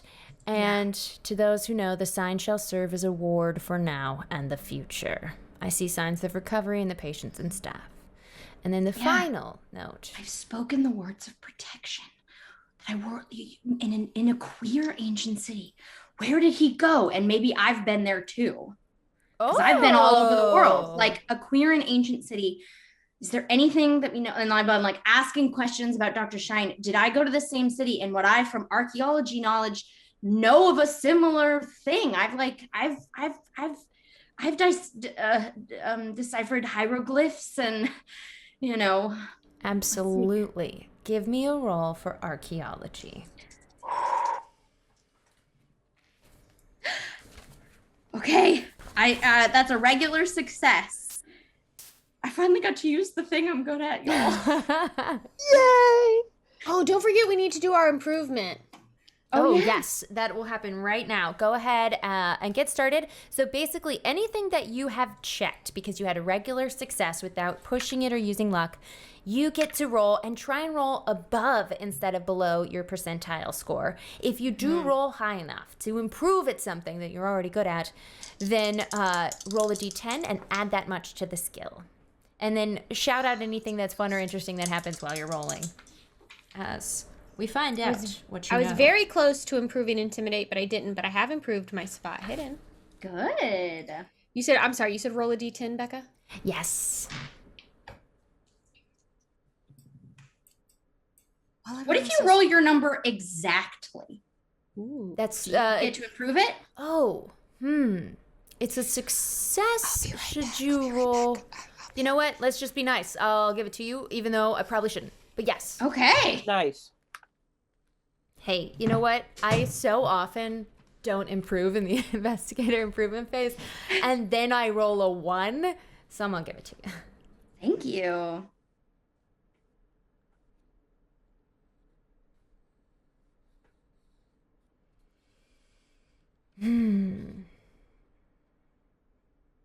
Okay, so while you're doing that and while we're waiting for Peterson to return, you can tell from looking at this, you piece it together, the ancient knowledge, the city of lore, you know he's talking about Kairos, a place you have visited multiple times. And you know that, what else did he say in this? A queer ancient city. You know that this symbol is an elder sign. A star with flames in the middle. You know it is a sign of protection, and you know it is now broken as it sits in these 4 pieces in your car. Yeah. By the way, what'd you do with the pieces in the car, Millie? If I'm in the passenger seat and Peterson is driving, she probably would have just put them in the trunk. Or actually, no, in the back seat, where the notes are. So there are 2 on the seat, 2 on the floor. Which one? Back seat? Yeah, Back back seat. seat. Back seat I'm for crunched sure. around them because I'm like looking at them and verifying the symbol and making sure I'm not messing this up by like 1 stroke to the right is the wrong symbol and it represents something different. I know this is a protection, but do I know the words? Have I ever translated this? I know it's an elder sign. It's an elder symbol. The words of protection. Give me. Did you just roll for this? Okay. I rolled the anthropology. You rolled for anthropology. So you know where it came from. You know that these are words of protection. You know it's an elder sign. Give me a hard occult roll to know the words of protection that he learned so long ago. Okay. Ooh. Okay. I'm going to push. Okay. Is there any way that this is so meta. Is there any way I can help? No, I'm driving, so nothing I can do probably could help with this. You hear an exasperated, frustrated, like grunting sounds from the back seat because I failed my push and I can't remember. I don't know if I never knew it or if my alcohol-soaked brain made me forget it. And I'm so mad and it's fresh. It's like when you know you wrote that note down, but you can't find it. I'll go, Joe, because we've pulled over to like check in and see what's going on before we. I'll turn around in the driver's seat. Joe, what? You're sighing very heavily, and I need to know why. Honey, I don't know. I don't know how to do it. I just know that it's protection. I don't know how to make it work again. I don't know how to put it back together. It's broken. It's just stone. You have to imbue the stone. Okay. Try and remember. Gosh, glass, Call of Cthulhu. Okay. Look, I'm very good at research and piecing together very strange. I mean, of course you are too. You look at strange, cursed things all the time. I'm sure. I mean, cursed things. But you know what I'm saying, Joe. Just let me see the notes, and I will, if she'll pass them. There's one final note. If someone would read it aloud, May 7th, 1915. Is there anything that bad happens to me if I fail a push roll? There does, right? You attempt to speak the words you heard. Uh-oh. Oh no, why did you say that? I failed a push roll last time and I didn't make her do this. So long ago, you remember a wrinkled, shriveled old man, woman. They were wearing a cloak over their head. You don't know. You never saw their face. You just remember in that alley where it seemed abandoned. No one walked by, just the dust kicked up in the air. Dusk. You remember the words, and as you call out to them, the words repeated from this woman who said, "It will be 3 coins, but they will keep you safe forever, these words, so long as you never forget them." as you try and speak the words and speak them wrong, Oof. you feel a pressure, an intense pain in your head. Give me a roll for Constitution. This is me, right? Yes. Okay. Con. Oh, I succeed. A regular success.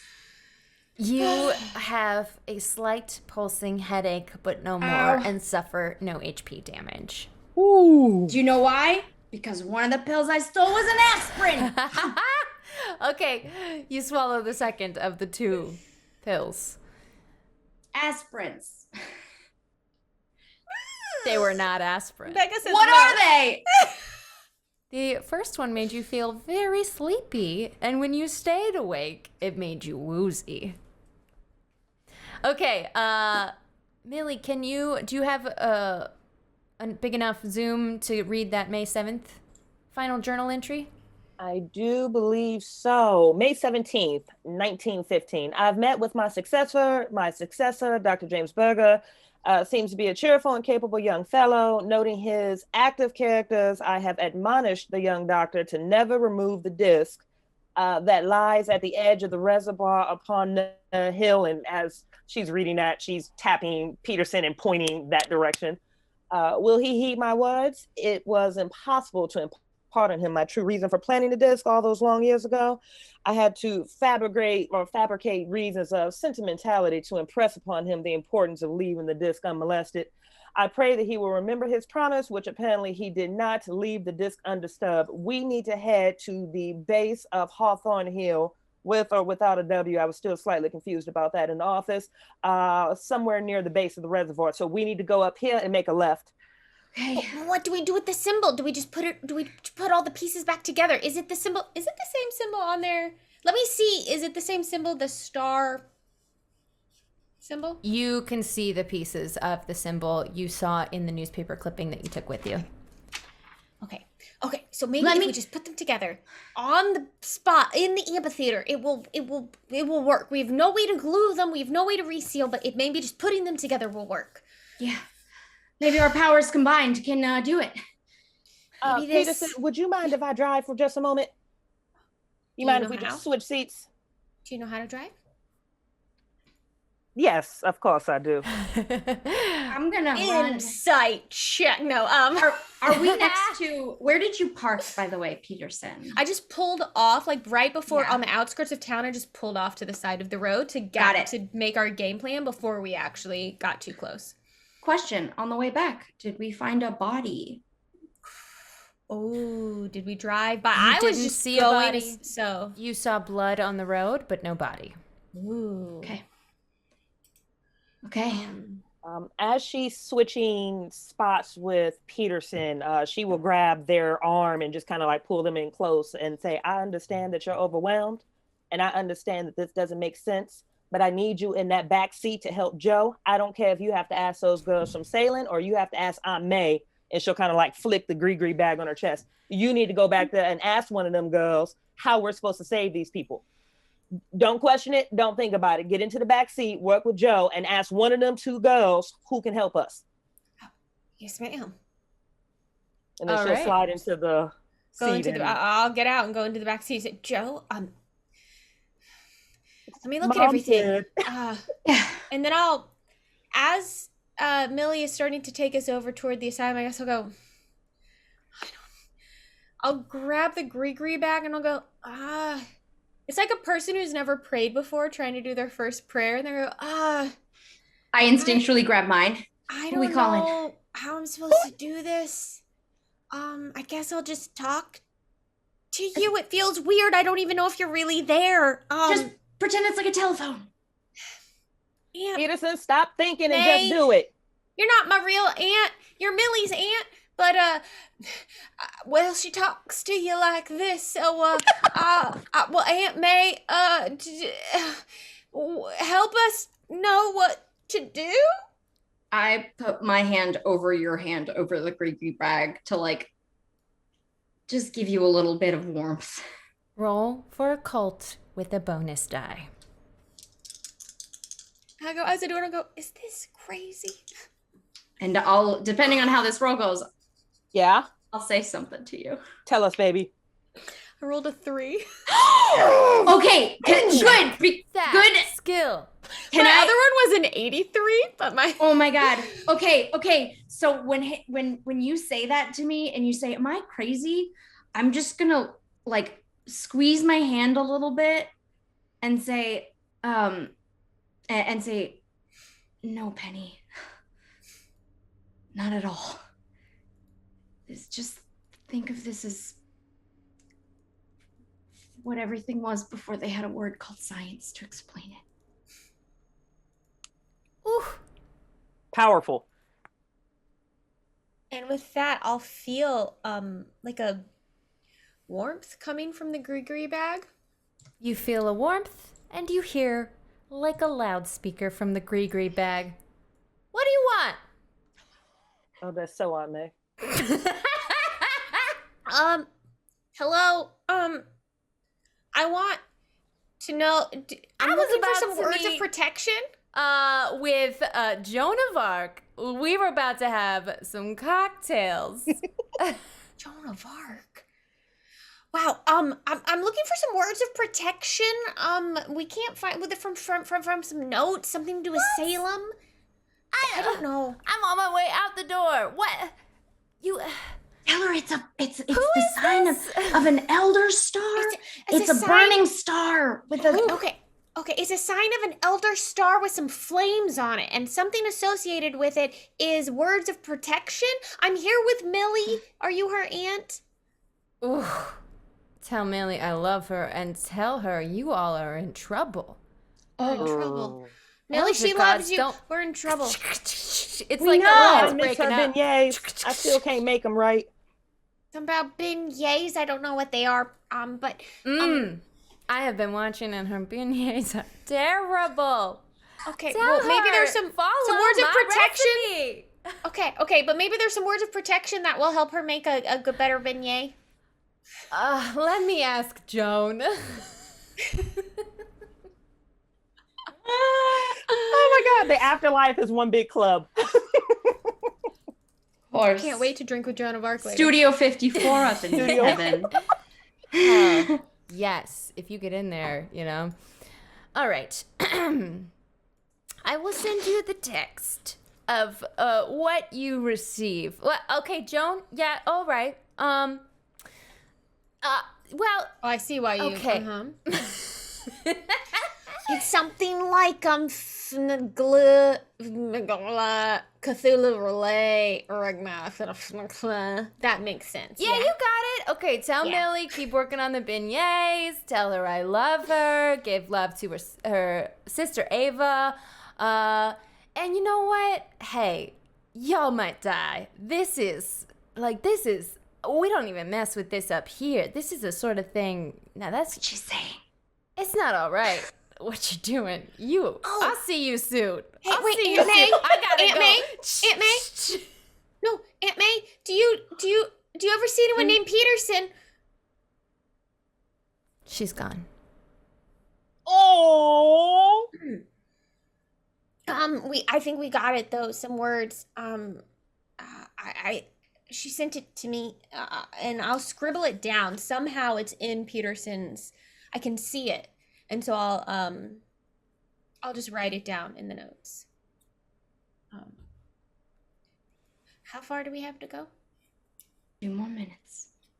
You pull up to the asylum. It's completely dark outside. You don't even have the light of the moon to guide you, and it feels as though the stars are dimmer than they might otherwise be. As you pull up to the tall 10-foot walled property, the imposing, towering, massive structure that you saw those times before of the lunatic asylum, the Gothic pile of red brick, the gate is open, and the attendant box is empty.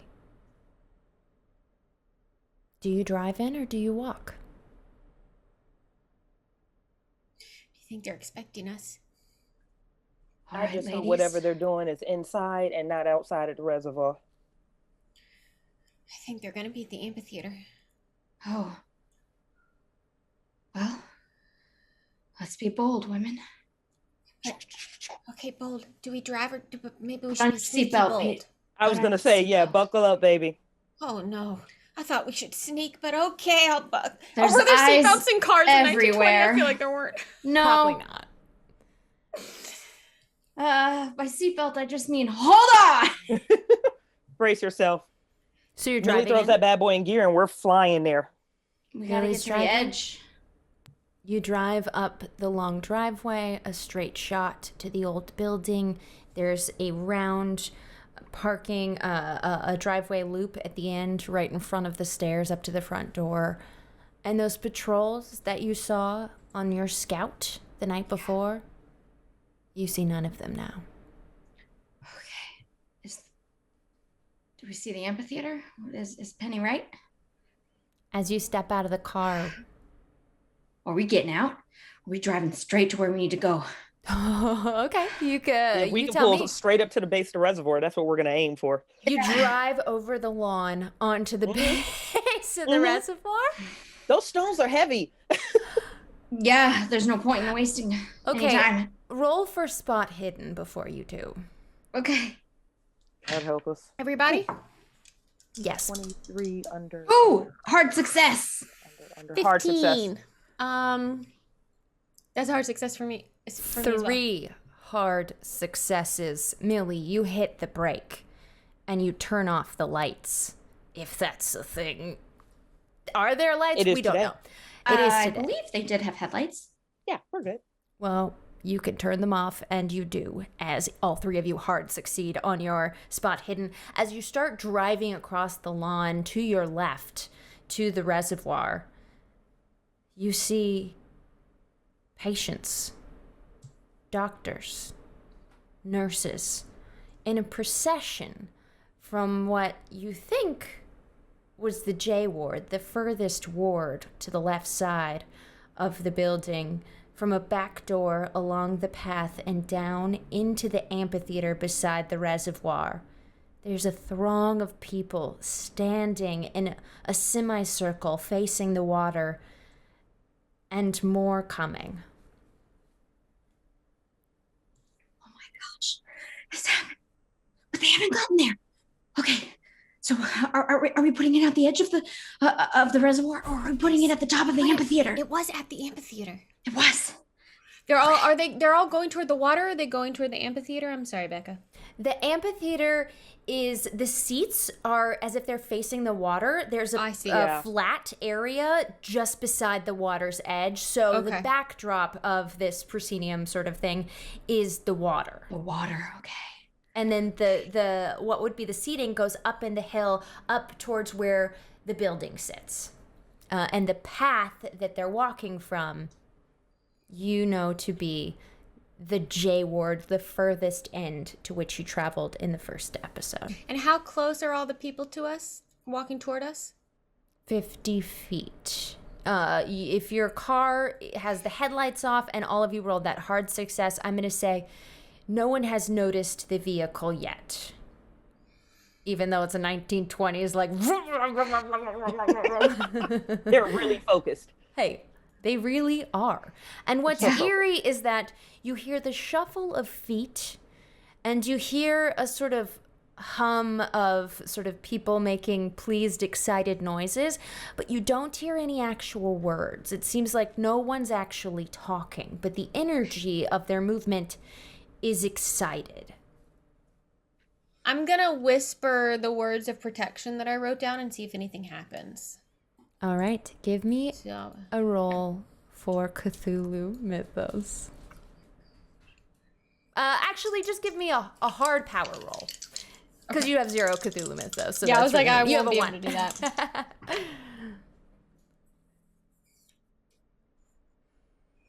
I rolled a 97. My power is 65, but I rolled a 97. Okay, so that's not a complete fumble. You try and pronounce this. Just give us a taste of the way you say these words. Gluey, Cthulhu Relaya Wagnagal. Why are there so many consonants? I don't know. There needs to be more vowels. I'm sorry. I thought I had it in my head. I thought I knew exactly how to say it. It's okay. I've got some ideas. We have just received give one reroll. Let me check. This one is from Nightcat Notabot for Paula. You don't need to use it now. You can use it whenever you choose. Okay. I'm going to hold it. I'm going to save it. Nightbot, not a cat. Thank you. I'm going to save it. You can use it now. I feel like I should hold on to it because I'm going to try this phrase of protection again. And so I'm going to, yeah. Yeah. Hold on, I need to answer Scotty the dog. Can you give a reroll for the monster? Yes, you can. No, shit! That's I my don't know who you type are, of viewer. Scotty, but someone knows what game we're playing. None of this fluffy stuff. Let's go get it. That's a fan of Cthulhu there. I do need help. I am notoriously bad at killing players, but I've done it now. I'm just saying. Oh, congrats. We always remember the first time. Yeah.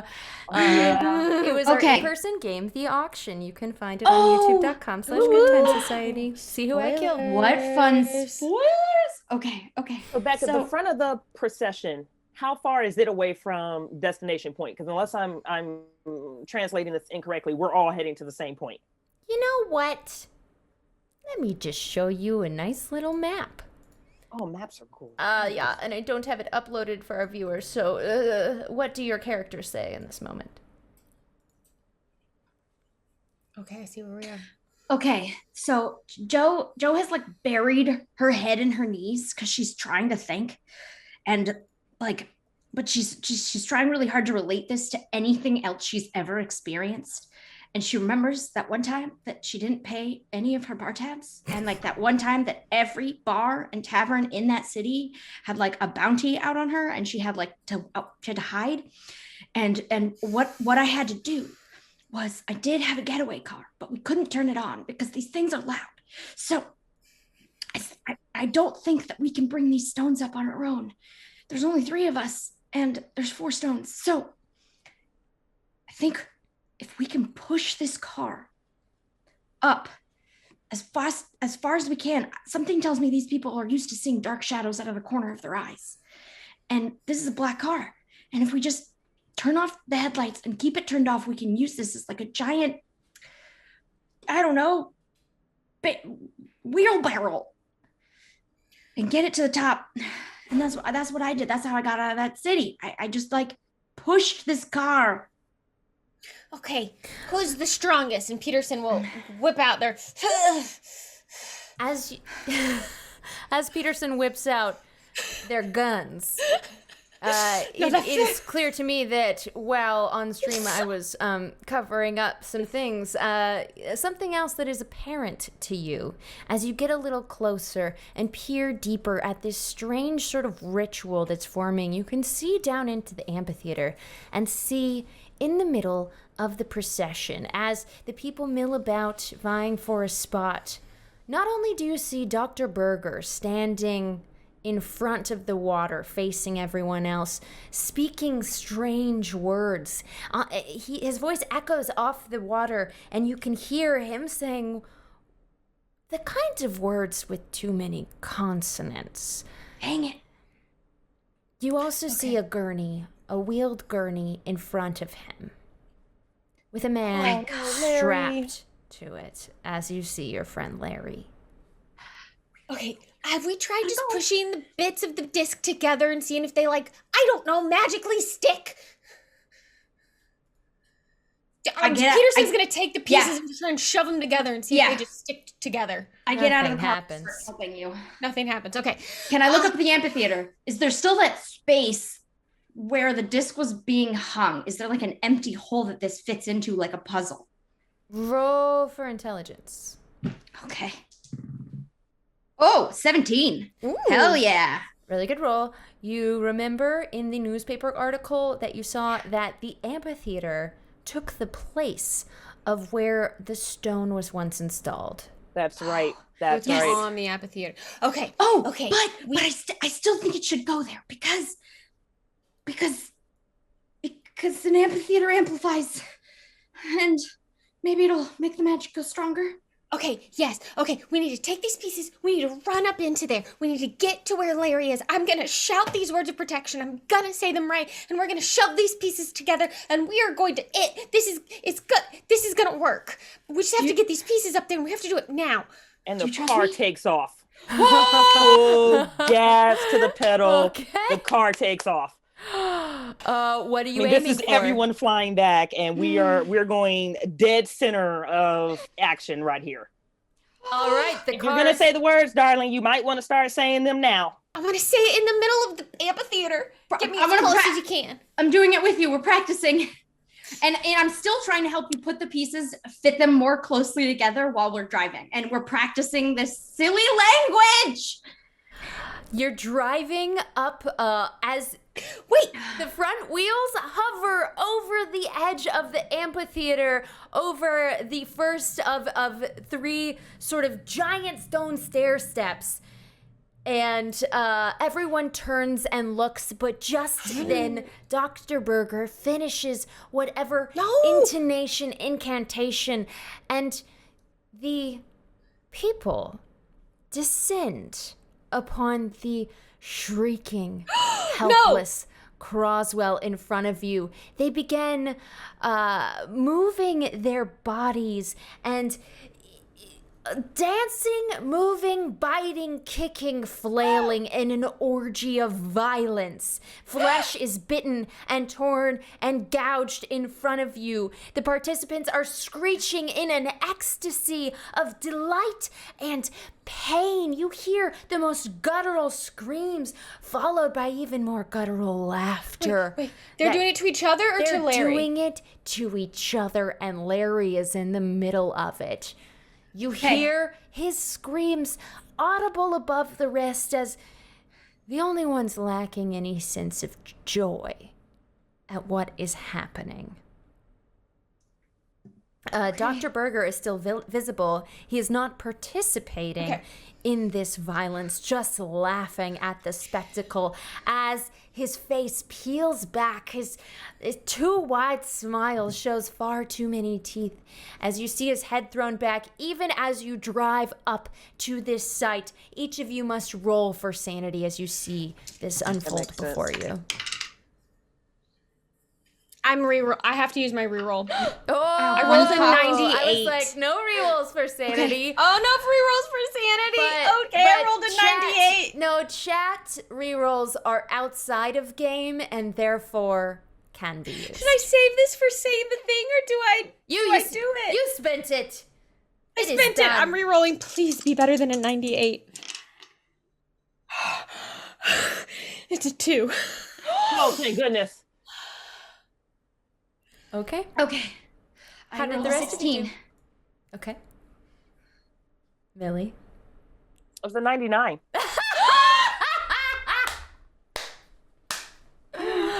We're rolling. Wall yourself up with an imaginary brick wall. And she's behind the wheel of the car. You lose 4 points of sanity, which you know, Bridgett, is 1 short of the necessary 5 before you go temporarily insane. Oh, Lord! Okay. Yeah. But one This is might all think happening. You're temporarily insane right now as the front wheels dip over the edge of the stone. Do you continue driving, which is not gonna... It's not car friendly, these giant stone let's steps. chunka, thump. Okay. We're going. Yeah, you don't slow down at all. You fly into Honking the crowd. horns, playing with lights. Everyone turns and looks at you. Some dive out of the way of the car, some do not. As you fly closer towards the water, towards the gurney, roll for... Are you stopping? When are you stopping? Roll for drive auto. Oh, thank goodness. That is a 25. Can I burn luck? Yes. Okay, yes, I made suggest it. I didn't know whether you were considering this a combat situation or not. Okay, yeah, so we will stop short picking off the people on the edge, that's, collateral damage. I guess she'll reconcile that emotionally later, but she doesn't want to run over Larry. She doesn't want to hit the bulk of the people. She's convinced that the patients are victims, but if she can get close enough where she can throw on brakes from there, her goal is to get out of the car and go for Burger. They have the words down. I'll provide distraction. That's her intent. All right, you have arrived at the base. You hit the brakes after the car. You feel the engine fall out from the bottom of the car. You see it sitting on the stone step of the amphitheater behind you, and it comes to a rest just before the water's edge. There is an orderly and a nurse and a patient underneath the car. One was hit and flew into the water, but the rest are continuing their orgiastic violence all around you. They fall onto the front hood of the car, just biting and ripping. You see an ear torn off in someone's mouth. You see someone punching repeatedly, and the person being punched just laughing and turning back to be punched again. Joe. Keep saying it. Just keep saying it. Joe, wait, I have an idea. I think I might need to say it once the seal is put back together, and that will activate it. And I'm going to open up my bag. I'm going to pull out, I always have like a first aid kit. There's medical gauze in my bag. I'm going to say, we're going to use this to put this together. And I'm going to say, take this and push the pieces together. And I'm going to get Joe to help me wrap this seal in medical gauze in an attempt to push the pieces together. Okay. And I'm going to say, and once we have it wrapped up, you and I, we're going to carry this out into the amphitheater, and then I will say the words. Okay. I blindly follow you. I'm still on this faith kick. Like wrapping the whole seal in medical gauze in an attempt to get the pieces to stay together. Extreme medical use, but you can have a bonus die because you have help. Oh, thank God. Is it not? I wish I had lost the sanity and save my reroll. No, I can't. I mean, it's a success, but it's not extreme. It's not even hard. It's not even a hard success. It's just a regular success. Okay. So we're trying to wrap this granite in cloth and baby girl, does that not work? And this is when I'm starting to go, okay. Come on, archaeologist. Yeah, and Come I through, go, boo.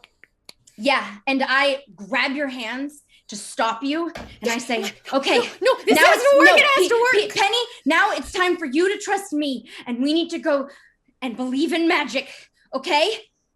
We can't fix this with science, and do you trust me? Yeah, I trust you, Joe. Okay, and I'm gonna have you pull all the stones out with me. I'm gonna break the headlight with my elbow, because I'm thinking this shit's made of oil, and I need fire. And is there a way that I can get a way to make fire out of this headlight while there's like chaos happening around me? I think there's oil in the engine that fell out of the car behind you. Oh, you got a good engine. There's an engine behind us? Oh yeah, it fell Oh, yeah, out the when engine you fell went out the down car. Oh, okay, 3-foot I take that. cliffs And repeatedly. there's no way Joe doesn't smoke cigars. Now hold on, there's a lot happening. I know while there's a you lot attempt. happening. My intention is to make fire. I want to get oil, and that is my intention right now. My first step is to get fire. It'll keep people trying to nosh at me out of my way, and I need fire. Okay, perhaps you take some of the gauze Gauze, that is sure. failing Yes. as a way to dip it in the oil, and Yes.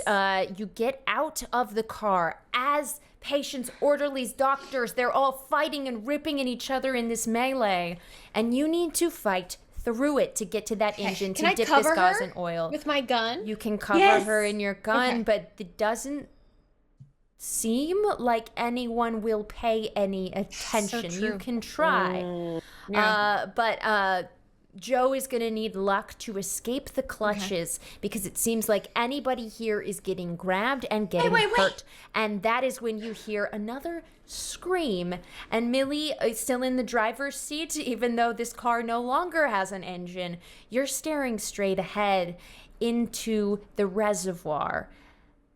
And as you look ahead, something is emanating from the water. Everyone except for Joe, who's attempting to get out of the car, So Unless just there's Peterson something really- flammable in the car. Do you own are medical supplies flammable? I don't know. I don't think so. Damn it. Someone may have matches, I would grant.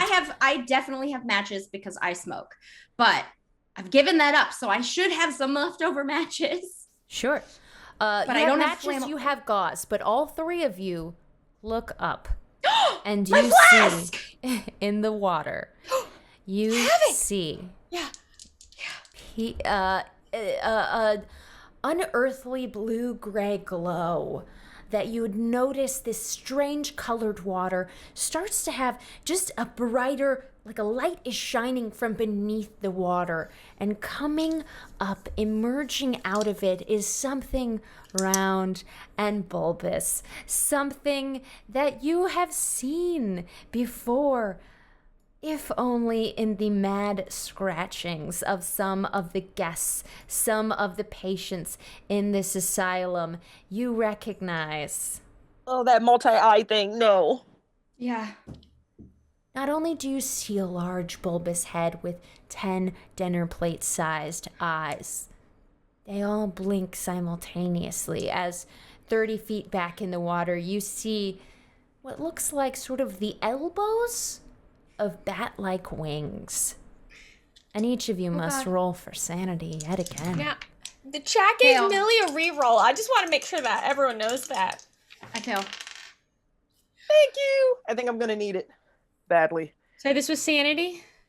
This was sanity. I passed. Okay. Whew. Oh.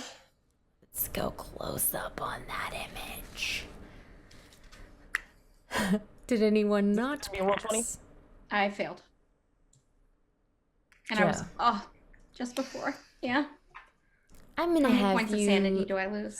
I'm gonna have you roll your own because this could be important. Do you have a D8 what am I rolling? handy? A D8. I do. Jesus. A D8. Okay.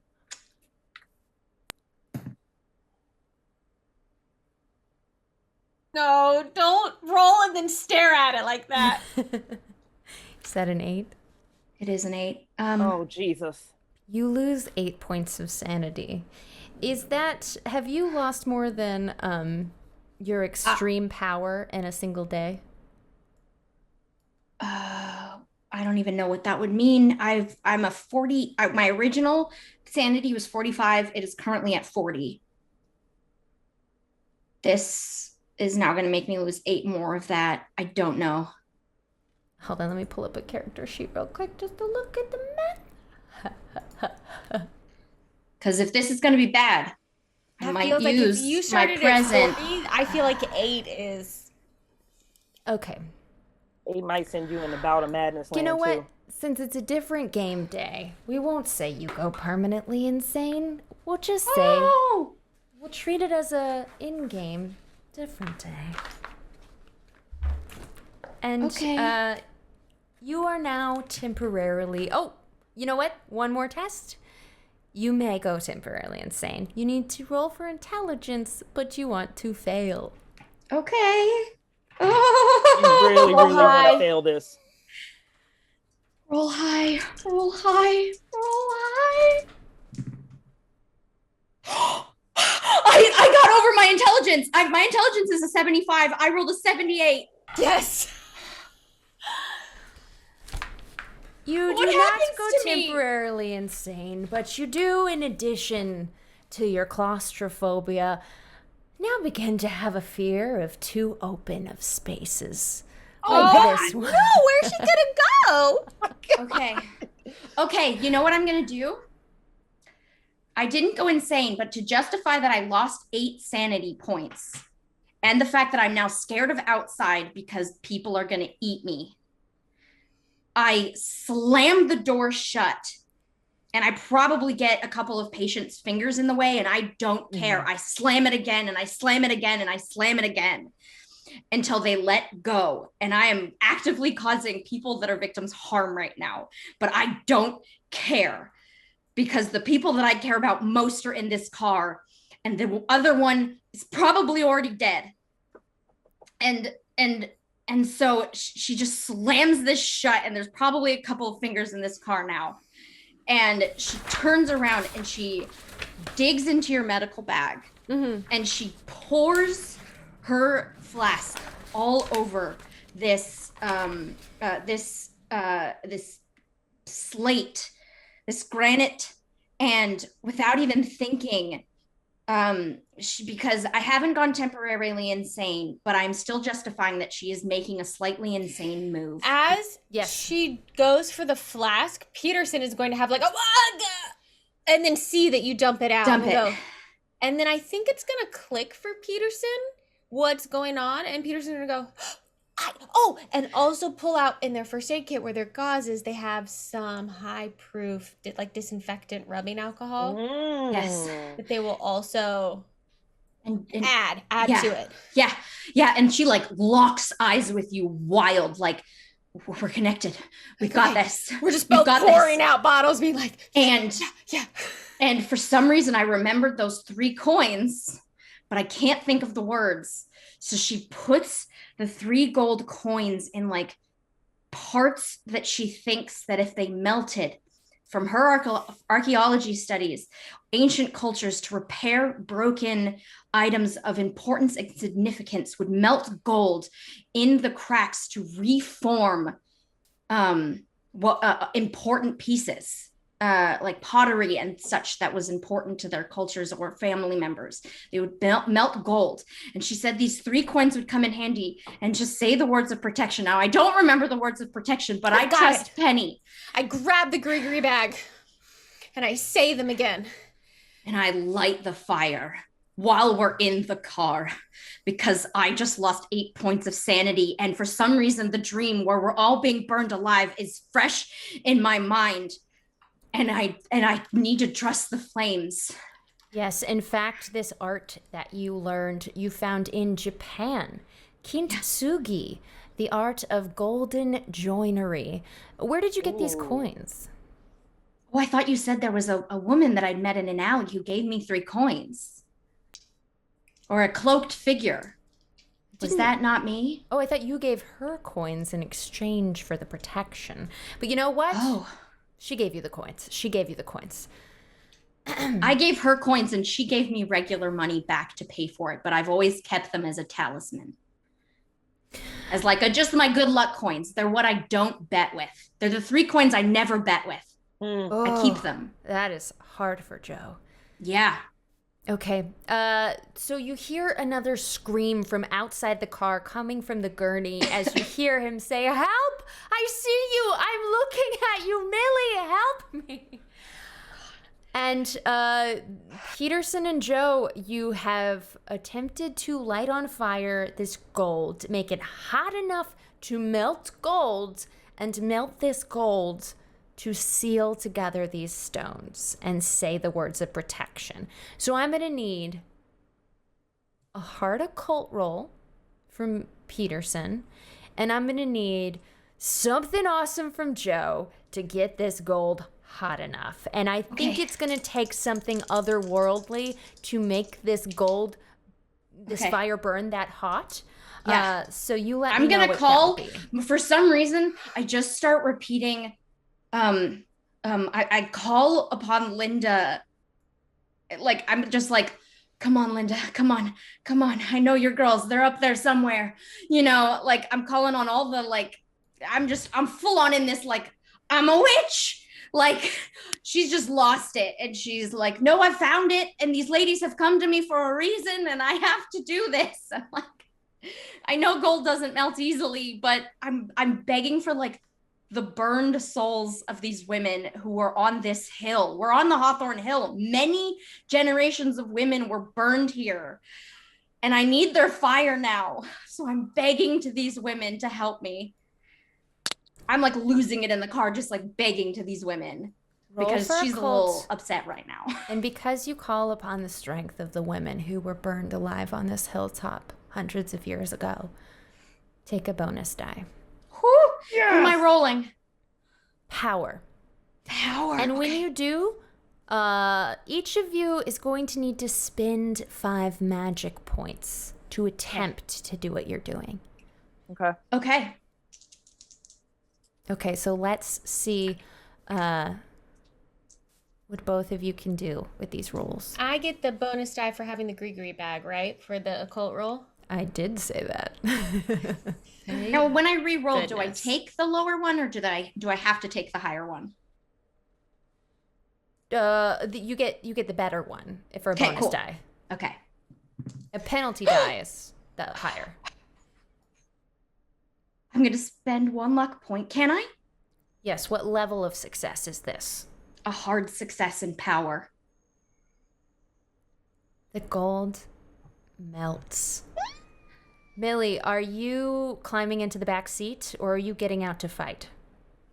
Millie's well, now this creature is coming out. Millie's focus is going to try to get to Larry. She has total faith that her sister's in the back seat working with somewhere between Auntie May and these girls that were burned on the hill. They've got it. She's going to try to get to Larry. Okay. She's looking at the situation like, this is pretty horrific, but I've been through more than a few riots in Louisiana. I should be able to stealthily navigate this, even if I have to crawl through it. We'll check back in with you in a minute as you open the car door and step a foot outside into this roiling broil of melee. Joe? Ideally, if she can open the door and just immediately roll under the car. Ooh, yeah. Absolutely. All right, Joe, you Yeah. had a hard occult success to melt this gold. So you, Peterson, are you helping to push these pieces together? You're melting the gold. You're shoving together the pieces. They seem to stick when the gold melts between them. It is unfathomable that gold would melt under the weight of gauze on fire or under the power of it. But something else is being called to this place, and you have drawn upon it as you close your eyes and lean back, and it looks like little tendrils, wisps of white air are pulling into you as if the spirits themselves are imbuing you with this power. Peterson, when you speak the words of protection as these stones stick together, what happens? Well, suddenly Peterson takes advantage. I needed a hard success, right? Yeah. Well, I rolled a 23. My regular's 25. My first roll was much higher than this. So I will spend 11 of my luck points. So I have 12 left to get down to 12 for a hard success. And when I do that, Peterson suddenly, as the pieces come together, you hear a voice almost like it's not Peterson's voice coming out of them as they say, Fun. Cthulhu relay Waganaga. As As they say the words of protection. You turn blue completely. Your whole body emanates a glowing blue power. You match the creature that has risen out of the water, this monstrosity that seems to be able to change its shape at will. You glow with the same intensity as the stone glows that same blue in the etching within it. And the thing in the water, Millie, you see it to your left dissipate in a cloud. The laughter in this arena stalls for a moment as the fighting, milling, animalistic patrons of this asylum pause. But a moment before, Millie had stepped out of the car and rolled underneath. Millie, in the time when they were in the back seat, calling upon the power of the elder sign, what did you do? As your friend Larry. So we're retconning. We're stepping backwards in time to go, but simultaneously. But simultaneously, it's easy wrap up because she lost some pretty fun sanity on seeing the thing come out of the water too. So she was probably just there, teeth chattering, eyes watering, like what the hell is that as it was coming up. So probably just ghost in the front seat until she came out of it. I want to have all three of you roll for luck, but as you're being reached for, one of the orderlies drops to the ground, a very large guy that you have seen his eyes before.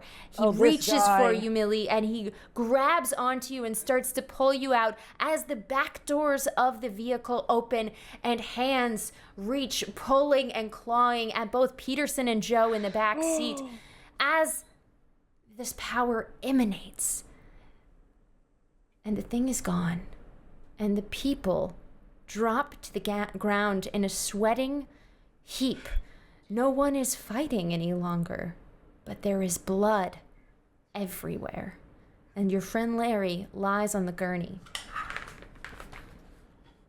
I shove whoever was touching me off of me, and I climb through the car again over the soot and hot slate to crawl to Penny, and I because all I saw was her being taken from me too. So I'm crawling, and I don't know where Millie is because I didn't see where she went. And so I'm just crawling onto you to try and regroup. Are you okay? Are you okay? Look at me. And she starts doing the eye thing. She doesn't know what else to do. You're not doing it right, but yeah, that's right. That's good. That's really good. Yeah, I can follow it. It's fine. Thank you very much. It's not quite right, but that was a good try. We have to get Larry. Did it work? Yeah. We have to get Larry. Pull you up. But it doesn't quite work because I'm on you. And so I just kind of bonk you into me. Ow, sorry. And it's okay. Do I see Millie? Millie is underneath the car. You do not see her. But you do see her just groaning, and Dr. James Berger standing on the edge of the water looking the most confused. This tall, lanky man with straw blonde hair receding, with green piercing eyes that looked so intimidating when you met him before, just now look puppy doggish. Pick you up. Oh man, I really wanted to kill him too. Now I've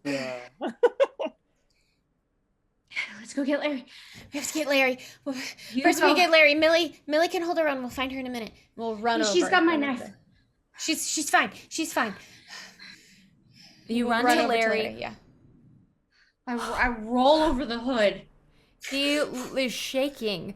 This older man with gray hair and a big belly protruding off the gurney is strapped down, blood on his neck, blood on his head. One eye is gouged completely out. I'm running. Me, girls. You came for me.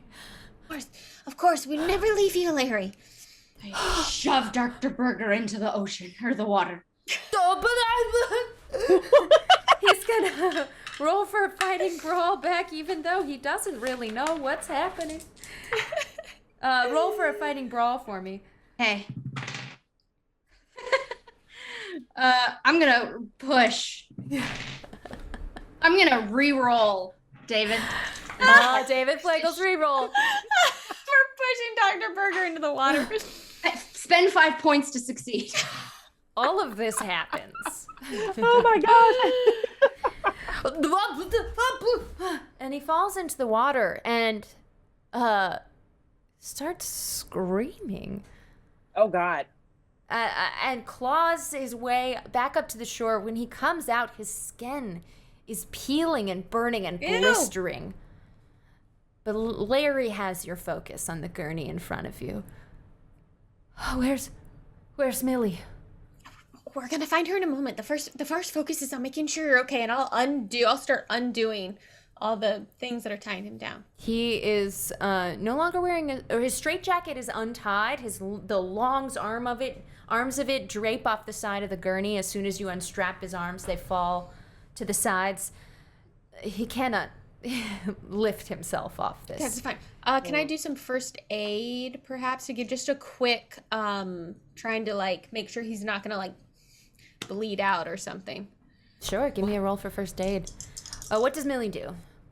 After she sees everything kind of settle down and then her two friends run off and Dr. Berger is pushed into the water, She's going to belly crawl out from underneath the car, kind of roll up to her feet, and then she's going to go and stand looking into the water. Originally curious if Burger is going to come back up or not. And then if he's coming back up, she's going to look at him. She's like, why? I'm just genuinely curious on why. As you walk over to him, there's one thing you see before you get to him, which is the large square-shouldered nurse that you remember being harsh to you at the front desk, and then seeing the sweeter, kinder head nurse version of her in the past. She sits like a rag doll with her legs out in front and her shoulders slumped and crying with her shoulders heaving as she looks at the thing in her hand. An eyeball. Yeah. The tendrils still hanging from it. You step up to Dr. Berger. Help me! I don't know. Help me! My skin! Please. She is going to kind of squat down where she can't get splashed on, and is just kind of like hand on her knees looking at him. Do I believe him? Roll for psychology. Oh, 9, but I don't have any points in psychology, so let's see if that mattered. I think that's a success. It is a success. That is Check your success. psychology, you will improve it. Ha He looks up at you and you see just this childlike fear in his eyes. It seems he has no idea what's happening. Help me. Please. What's going on? What's going on? Oh God. I think it's as if I'm waking from a nightmare. But I caused the nightmare. And he just plops down and curls into the fetal position and just starts saying nightmare. It's all my fault. So she will, she's already in a squatting position. She'll throw her back feet out, kind of like you would do rescue and extraction from a pool.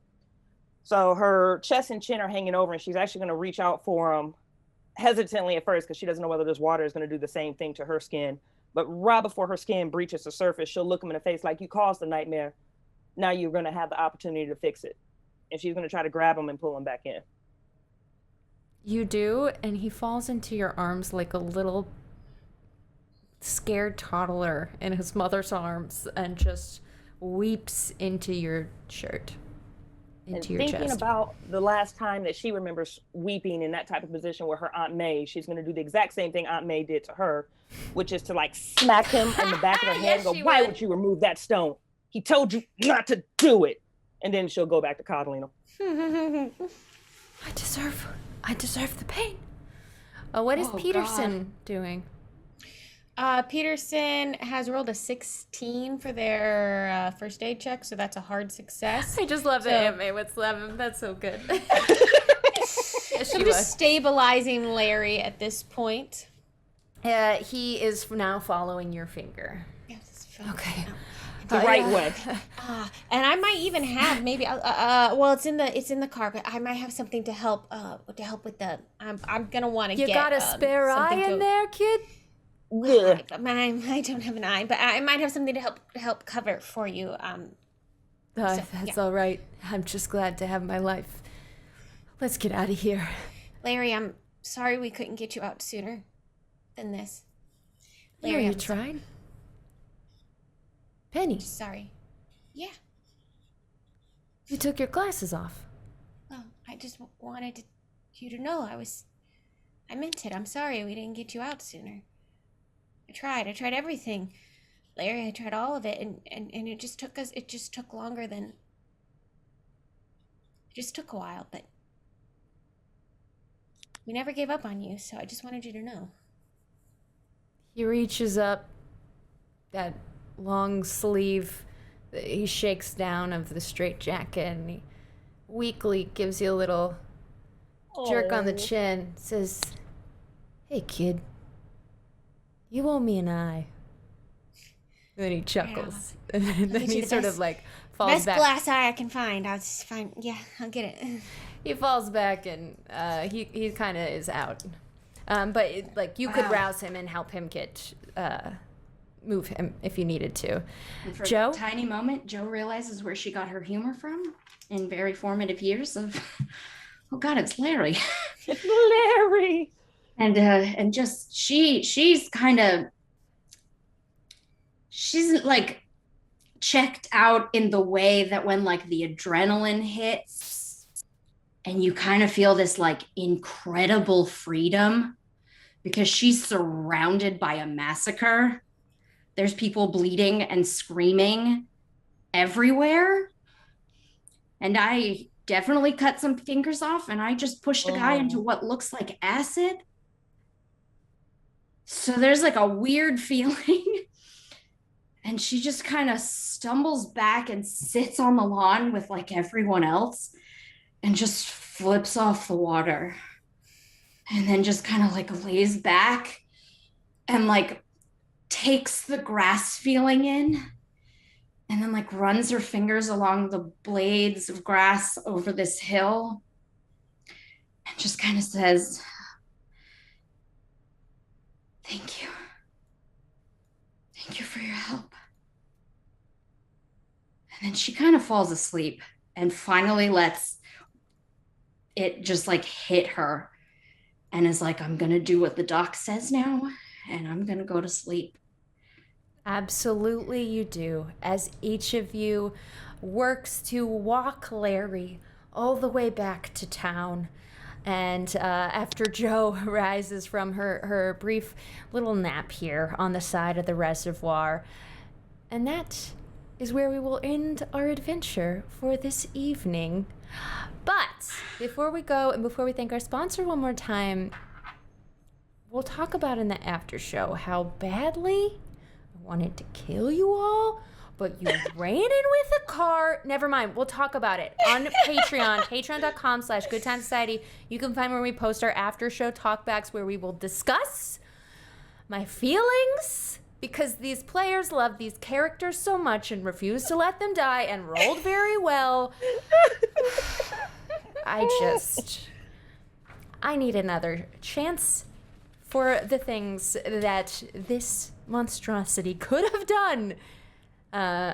Anyway, one more thing I'd like to do, because these characters are still alive, they will get an investigator development phase, but we'll do that off camera. What I would like you to know is that there are some rewards that come with the gaining and losing of sanity at the end of every Call of Cthulhu scenario. Letting Croswell be sacrificed would have lost you some, but in fact, rescuing him will gain each of you 1d8. We won't wait for you to roll, but we'll just mark it down and we'll roll in a bit. Nice.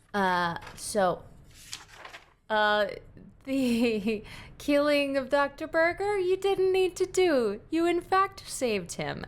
So, oh, wow.